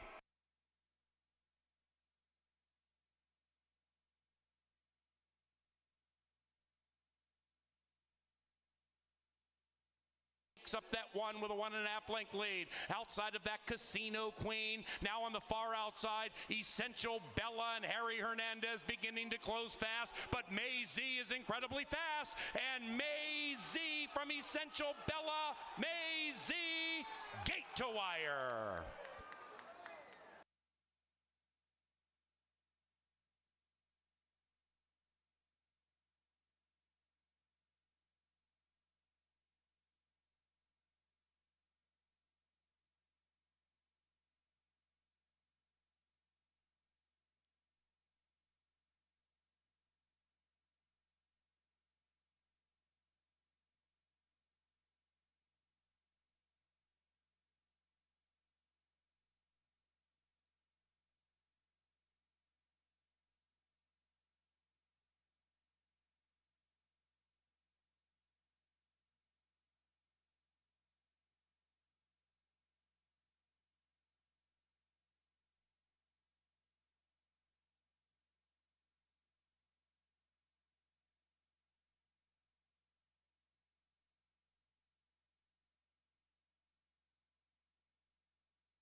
Well, Troy Bethke had May Z legged up, and another win for Red Hot Lindy Wade in the saddle. Boy, he is winning races all kinds of ways. Couple races back, he came from off the pace, timed it perfectly. This race here, the most recent one, was a turf sprint, got the lead, rationed that speed nicely, and I'm telling you what, Lindy Wade in good form, and he's got a live mount here. She looks for 3 in a row in race 5. 6 and a hook, so 6.5 is always tricky because I think it favors horses with route experience and horses that can close. That extra half furlong can be pesky, and that's why I think Lindy Wade's got a real shot here with number 1 at winning 3 times in a row. There's lots of speed. It's a route horse, and you can draw a line. Last time out when out of the gate Lindy got pitched and was bumped off his horse. Good form, claimed off of Gary Shearer. Burnell Roan's a Hall of Famer, so I think the 1 is a major threat here, especially when they turn for home. And I'll tell you what, the 1 looks fantastic down here in the paddock. Ears up, good muscle tone, wise verdict, showing that he's a big-time player at a nice price, too, 5-1. My top pick, however, is number 2, Gray Magician. Boy, I'm a sucker for a gray, and this is a good-looking gray. Double H, Harry Hernandez gets the call for Jose Silva. 4 for 40, though, is pesky, so I'm going to demand at least 5-2 on the win side. 10 seconds and 4/3. This horse should be a part of this thing. Has enough speed to make the lead, but I think today maybe can sit just off, depending on how fast they go outside of him. He's a versatile type. I think he likes this distance. 7 tries at 6.5 furlongs, 5 for 7 in the trifecta. Here comes Kierkegaard, number 3, a Canterbury favorite, trained by Tony Rengsdorf, ridden by Luis Valenzuela. Big, muscular-looking horse, and he just loves this racetrack. 14 starts on the Canterbury main track, 5 wins, 5 seconds, 2/3. That's incredible consistency. Like the 2 horse, he's got natural speed but doesn't need the lead, should get a fair trip, and is 5-2. Number 4 is Fire Sword.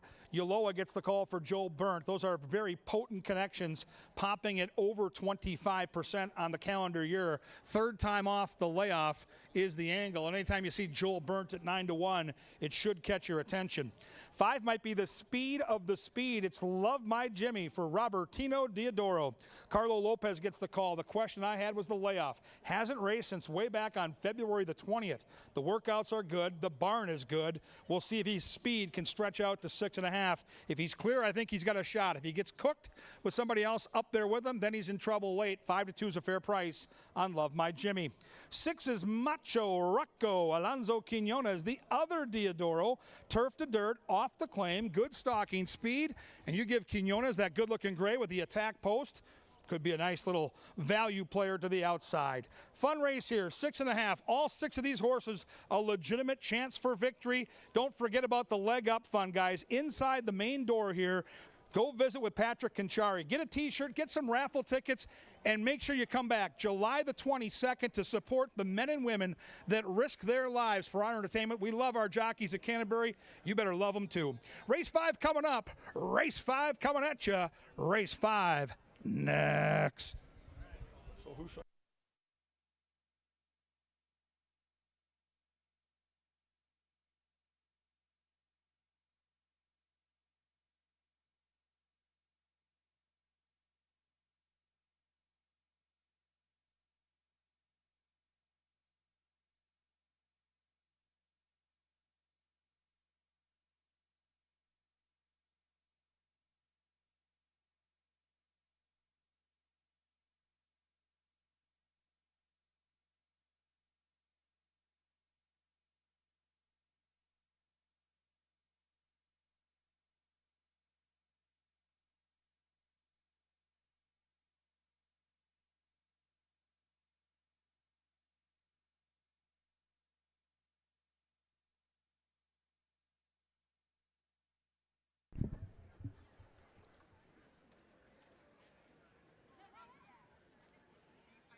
Canterbury Park bugler, Sir Leonard Dykert. brings them onto the track for the 5th. This begins the 50-cent 10% takeout pick 5. That 10% takeout is the lowest in the country. And we have no scratches and no rider changes. The pick 5 and race number 5 is just 7 minutes from now, courtesy of Pepsi, the official soft drink provider of Canterbury Park. And we also thank Culver's, Choice Electric, Atomic Data, and Arch Key Solutions. They dash 6 and a hook about 6 minutes from now.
Happy Wednesday again to you all, and welcome back down to the Winner's Circle. I've been talking a lot about some upcoming events here at Canterbury, but one of them in August is coffee, chocolate, and cupcakes, and that's going to be on the 6th.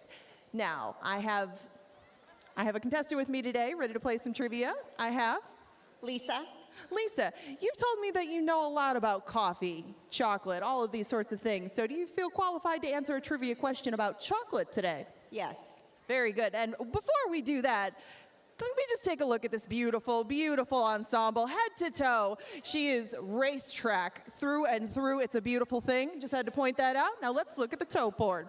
Today's question about chocolate is, what country is the biggest consumer of chocolate? Is it the United States, Canada, Switzerland, or France? Now, you can take a couple seconds to think about it. If anybody knows it, you know it. Okay, well, which is the leading consumer of chocolate then? What country is it? A, United States. Is that your final answer? C, Switzerland. Is that your final answer? D, France. No. Go back. Canada? Okay, now that you've gone through all 4, which one is it going to be? United States. She says the United States. I'm sorry, it was Switzerland. I'm so sorry, but we still got a daily double pack for you. You still look gorgeous, and we still hope to see you there.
It is now post time. Post time for race number 5. One out. Macho Rocco last in. And they're racing. Love My Jimmy loves the early lead and scoots out of the gate in search of said lead, but that lead has been ceded by Fire Sword, who comes knifing through to the inside to take the lead by 1.5. It might be ever widening. The white horse is Macho Rocco, 5 out of it, 2.5 clear from Kierkegaard. That one is to the outside of Gray Magician. Then we come to Wise Verdict. That rider's trying to win 3 in a row and would have to do so from 12 out of it. Into the far turn they go, race 5, Canterbury Park, and it's Fire Sword leading the way. Fire Sword at 5-1 leads it by 1. Love My Jimmy lay second, still under a hold. After that, Macho Rocco. Then we come to Gray Magician. That one in the leading rider, Harry Hernandez, trying to sneak through to the inside. Wise Verdict running on from behind. Then it's Kierkegaard. They're at the top of the stretch. And here comes Gray Magician with an aggressive Harry Hernandez ride, splitting runners. And Gray Magician is looking to disappear in the winner's circle. Gray Magician from fellow Gray Macho Rocco, but it's Gray Magician. He's Harry, and he wins by 3.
Race number 5 is official. 2-6-4-1. Race number 6 is on the turf. It's firm, rail in, all the way in. No scratches, no rider changes for race number 6. It's about 22 minutes from now, provided by the Minnesota Lottery and Quick Trip, the exclusive convenience store of Canterbury Park.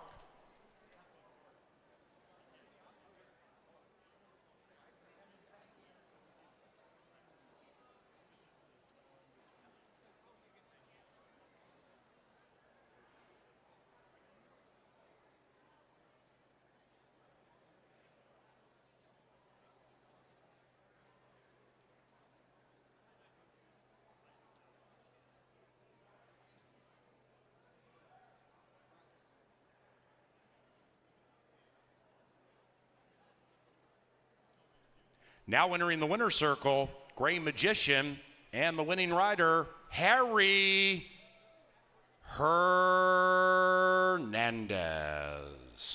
The winning owner, Kirk Sutherland, and the winning trainer, Jose Silva Jr.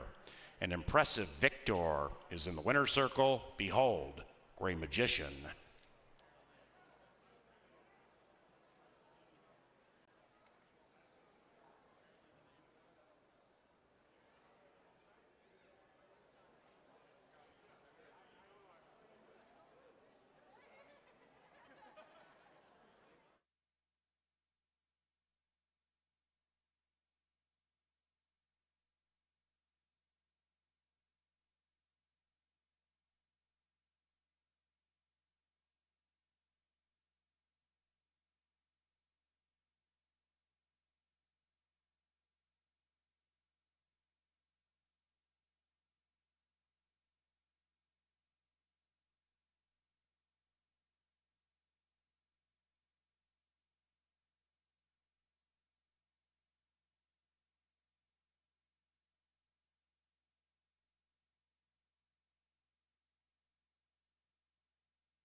And they're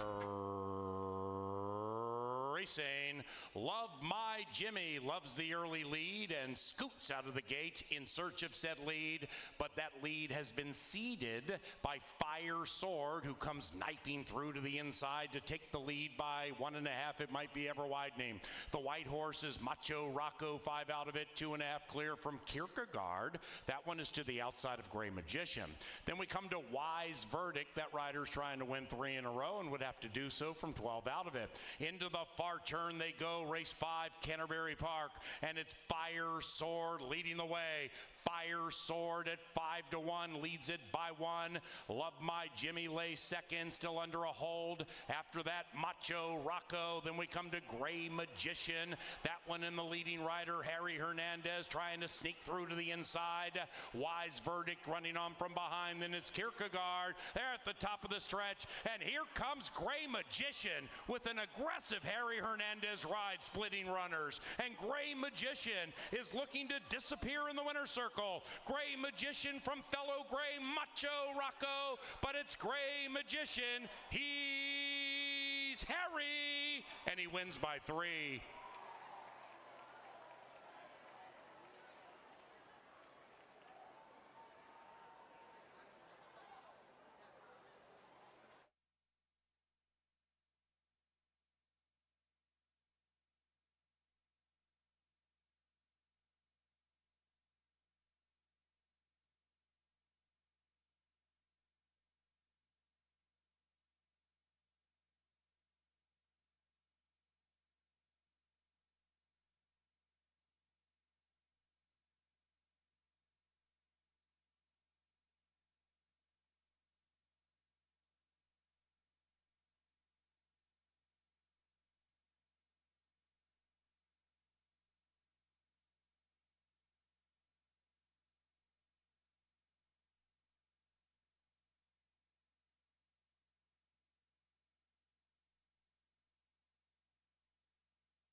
Boy, what a ride by Harry Hernandez, splitting horses bravely in mid-stretch. And a former runner in the Kentucky Derby, Gray Magician, didn't need a rabbit out of the hat to get the victory in race 5. A favorite wins there.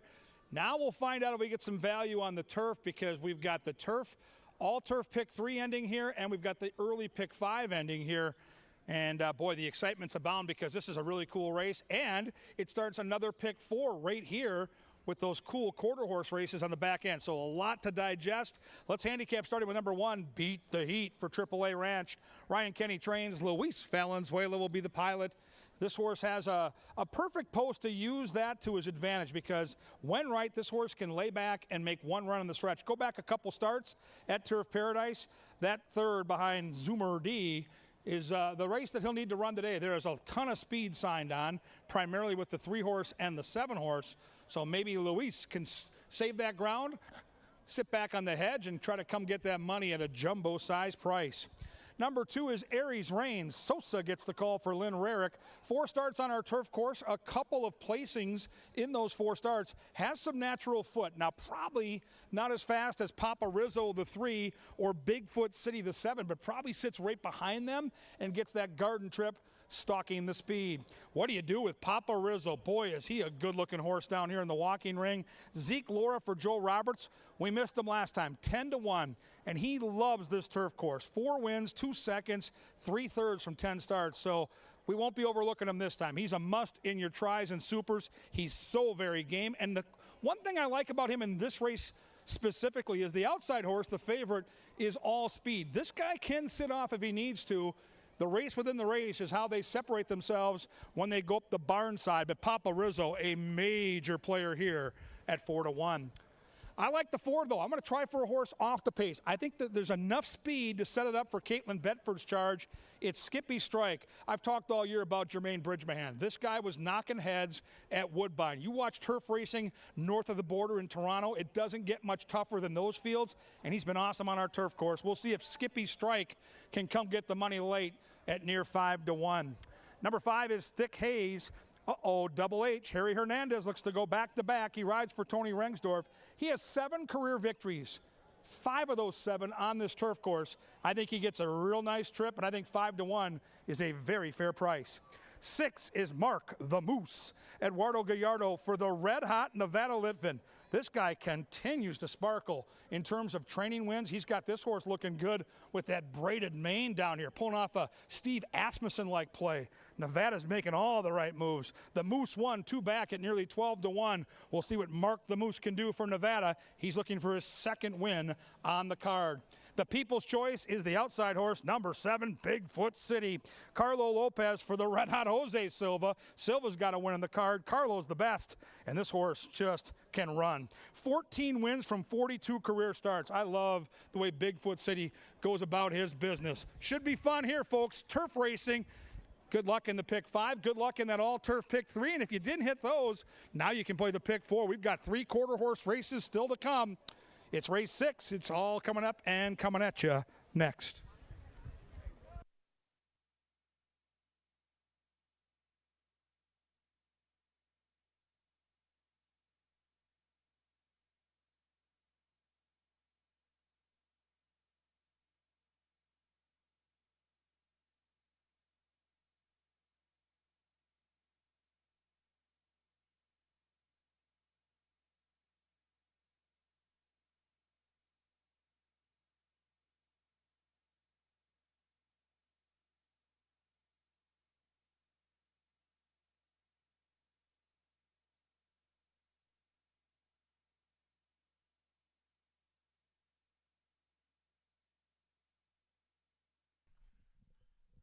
Ladies and gentlemen, the incomparable stylings of Canterbury Park bugler, Mr. Dizzy Gillespie.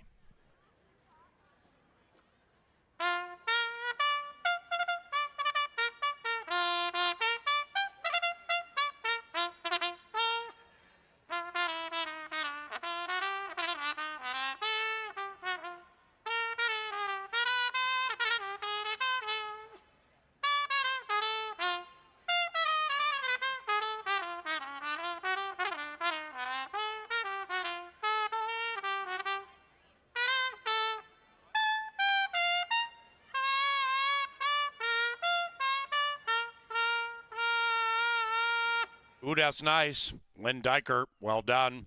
To the firm turf course, no scratches. Pick 4 wagering on the final 4 live races this evening, courtesy of the Minnesota Lottery.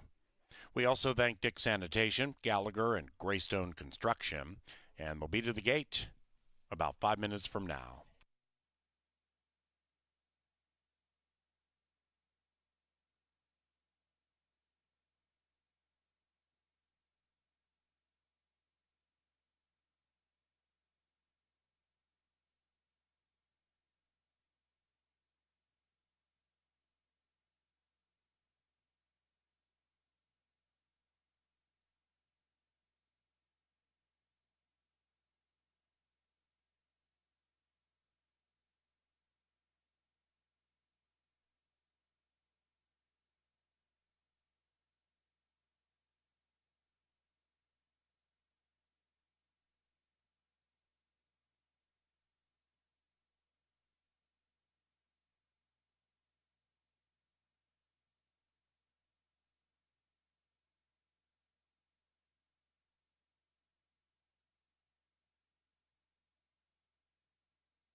It is late pick 4 time, and we're going to incorporate thoroughbreds and quarter horses into the mix. Spread out in the last thoroughbred race of the day that's coming up in 6 minutes. I'm trying to beat the outside horse. That's Bigfoot City. And I know that he's 1-2. I know he's probably the controlling speed, but that's not giving much credit to a very good 6 to his inside. And I mean, I think 1-2 on anyone in here is nuts. So I tried to beat him, and I tried 4 horses to do it. Now, there'll be some that'll go closer to the pace, like Papa Rizzo and Thick Haze, but Mark the Moose and Skippy Strike both would benefit from Bigfoot City going out there and doing his thing and crackling along on the front end, perhaps with some pressure in tow. Now, going into the quarter horse side of things, we start with the Minnesota bred maiden. They go 330 yards, and 8 are left in the field, but I stuck towards the middle. The most impressive experienced runner I saw was Valiant Speed, and he did improve in his second start, that being the North Star State Futurity. Couldn't run down stablemate Sugar Rush, but still ran well enough to put himself in a good spot in this maiden event. And I took one of the 2 firsters from Ed Ross Hardy's camp, the one that's been working slightly quicker, and the rider that's been riding everything for him both here in Minnesota and down in Iowa. So just 4 and 5 to get through that leg of the sequence for me. And I will take a few shots. I know. I mean, I would probably try to beat Dickie Bob, but I mean, he's Dickie Bob, so I threw him in there. I don't know how much of a favorite he's going to be, but if he is too heavy of a favorite, if you're doing doubles, anything like that, get rid of him. I would use EO's Whiskey Girl and Relentless Legacy. That's my top pick in there, but it's Dickie Bob, just out of pure respect. Threw him onto the ticket, and we just go 5 and 7 in the last. I did put WTF Romeo on top.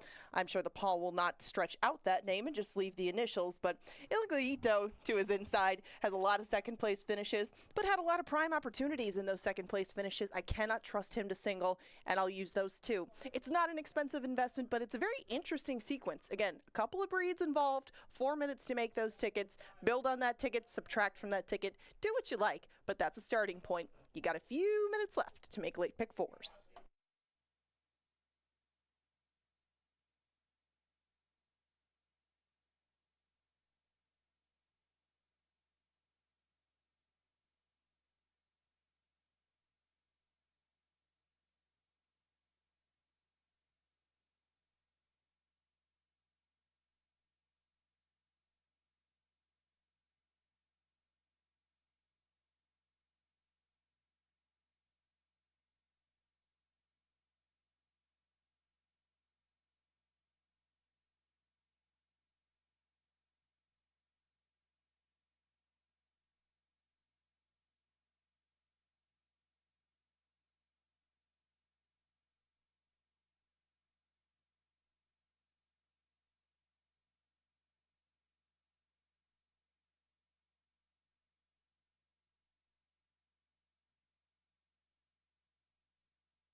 It is now post time.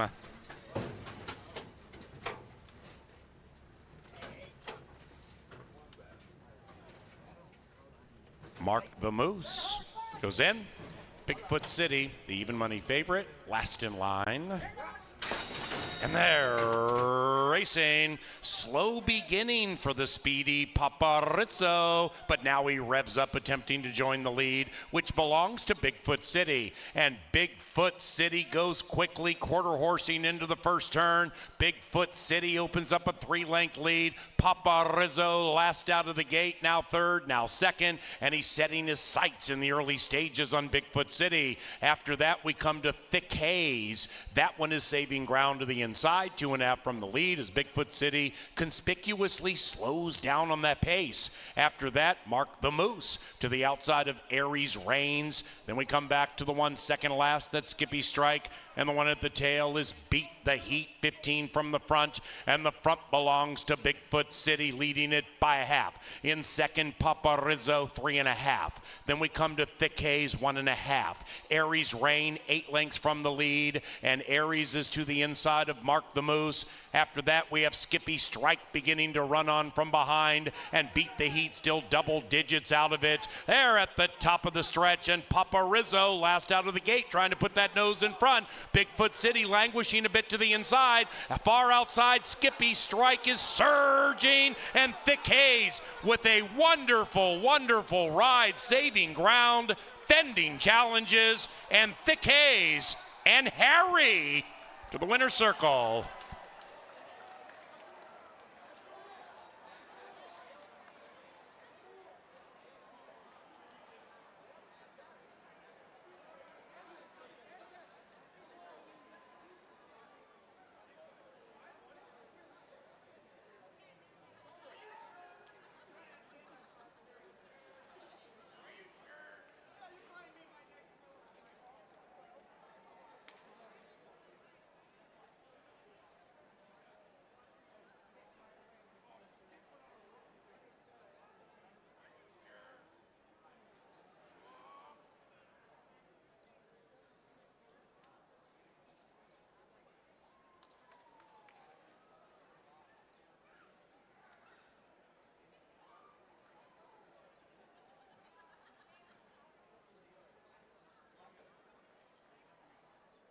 Number 5, Thick Haze, ran first at 5-1.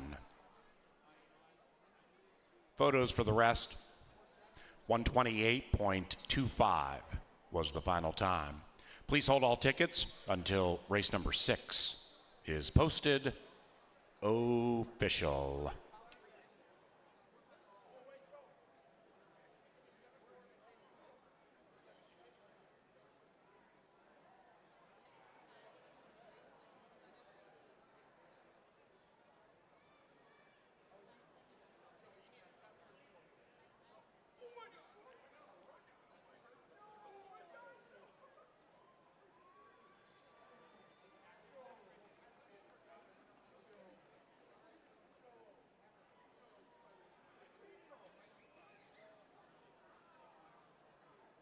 The numbers 5472.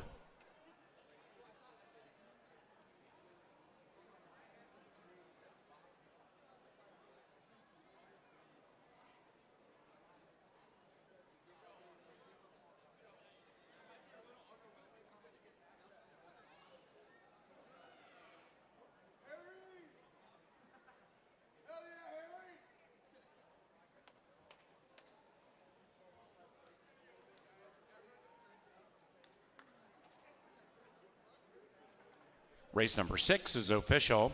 $1 exacta, 5-4, paid $29.50. The 50-cent trifecta paid $39.85. 10-cent superfecta paid big, $72.95 for a dime. And the most recent double, $16.30. The pick 3 paid $50.80. The pick 5, 5 of 5, $133.30. We come now to the 7th race. Scratch number 2, Rippin' Guns. 8 battle, 20 minutes from now.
Up to the winner's enclosure, it is Thick Haze. And the winning rider, Harry Hernandez. The winning trainer, Tony Rengstorff. And this cantankerous Thick Haze heads back into the winner's enclosure. A toppling trainer is no worse for the wear. And the winning owners are Justin Revak's Rocket Wrench Racing. Thick Haze is a 5-year-old bay son of Painter out of Vapor Cloud.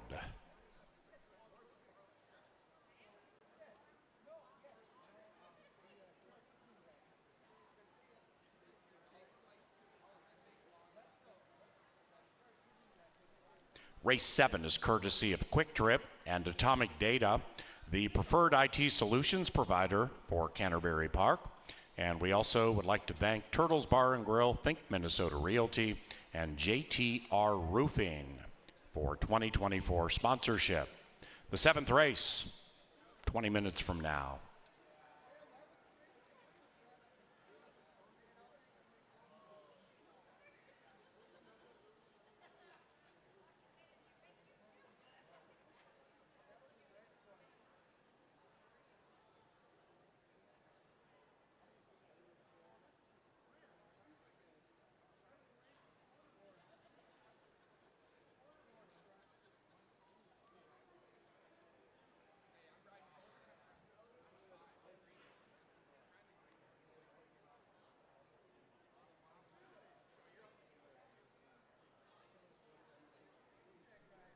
On TV monitors, the $1 all-turf pick 3 payoff, beginning in race 2 and closing in race 6.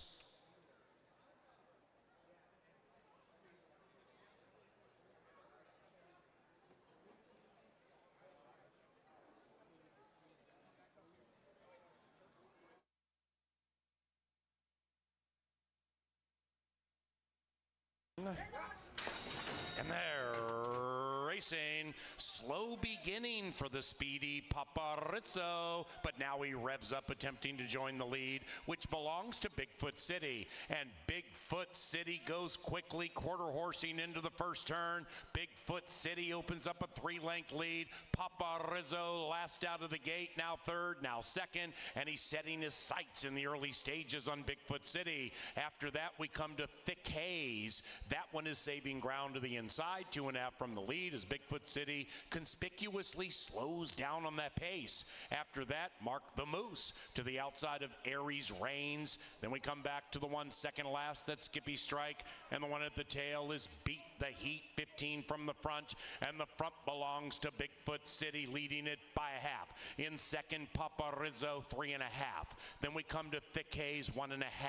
Aries Reign, 8 lengths from the lead, and Aries is to the inside of Mark the Moose. After that, we have Skippy Strike beginning to run on from behind, and Beat the Heat still double digits out of it. They're at the top of the stretch, and Paparizzo last out of the gate trying to put that nose in front. Bigfoot City languishing a bit to the inside. Far outside, Skippy Strike is surging, and Thick Haze with a wonderful, wonderful ride, saving ground, fending challenges, and Thick Haze and Harry to the winner's circle.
Harry Hernandez, I don't know what was more impressive, the back-to-back wins during the race or saving everybody down there from a wild horse who got a little spooked in the winner's circle.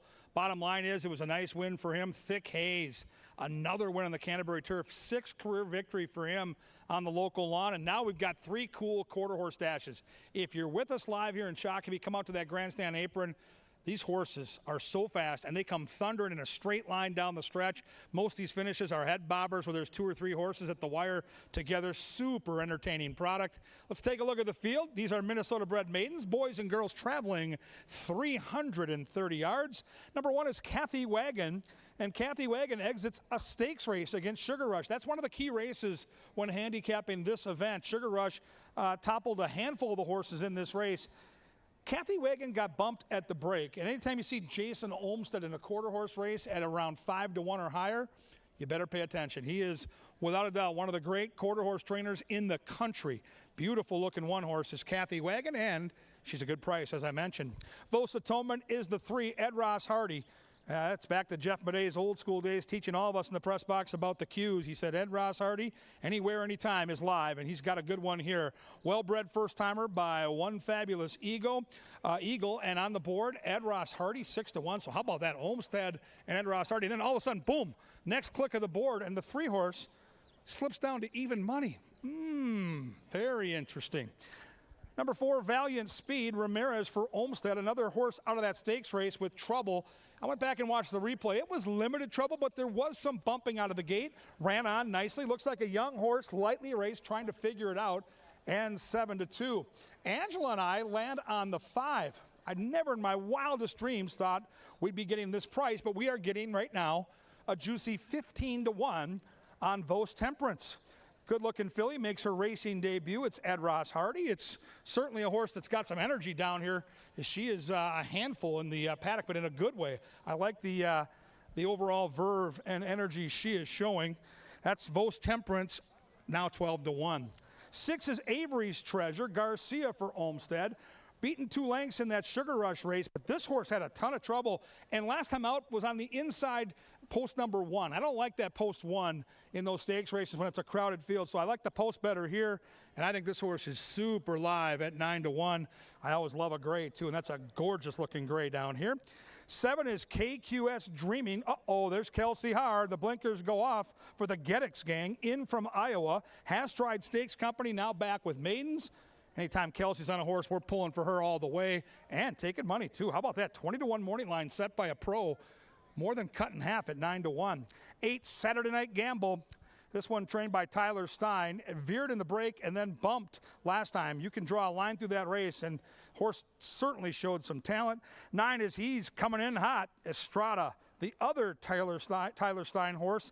Another horse that exits a very sneaky race. That was at Prairie Meadows Open Company. Now we're back with State Bred. So that's a sneaky drop in class on the ship-in from Prairie Meadows. 330 yards, boys and girls, bred right here in the great state of Minnesota. And they're set to battle for you. Get your bets in now. Here comes race 7. It all happens right out here at beautiful Canterbury Park.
All right, ladies and gentlemen, it is contest time again down here in the winner's circle, and these fans are braver than me.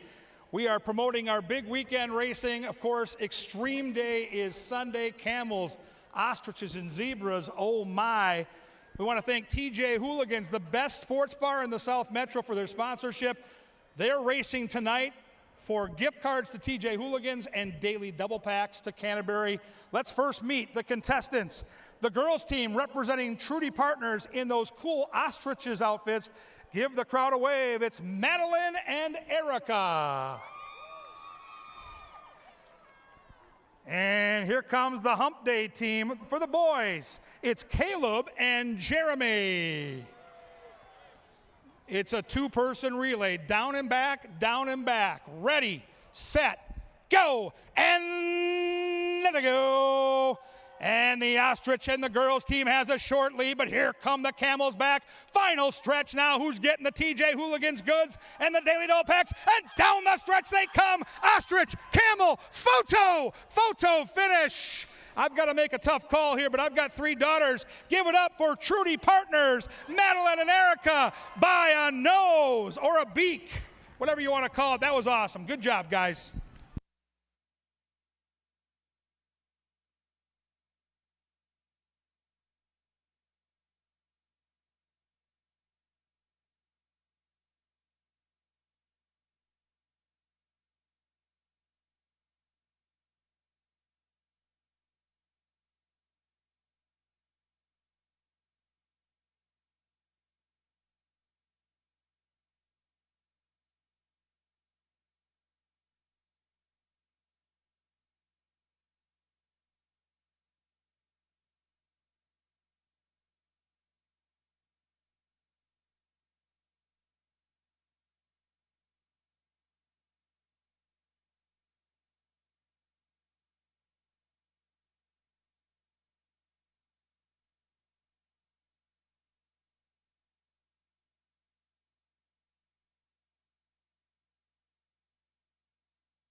Behind the gate, the other 7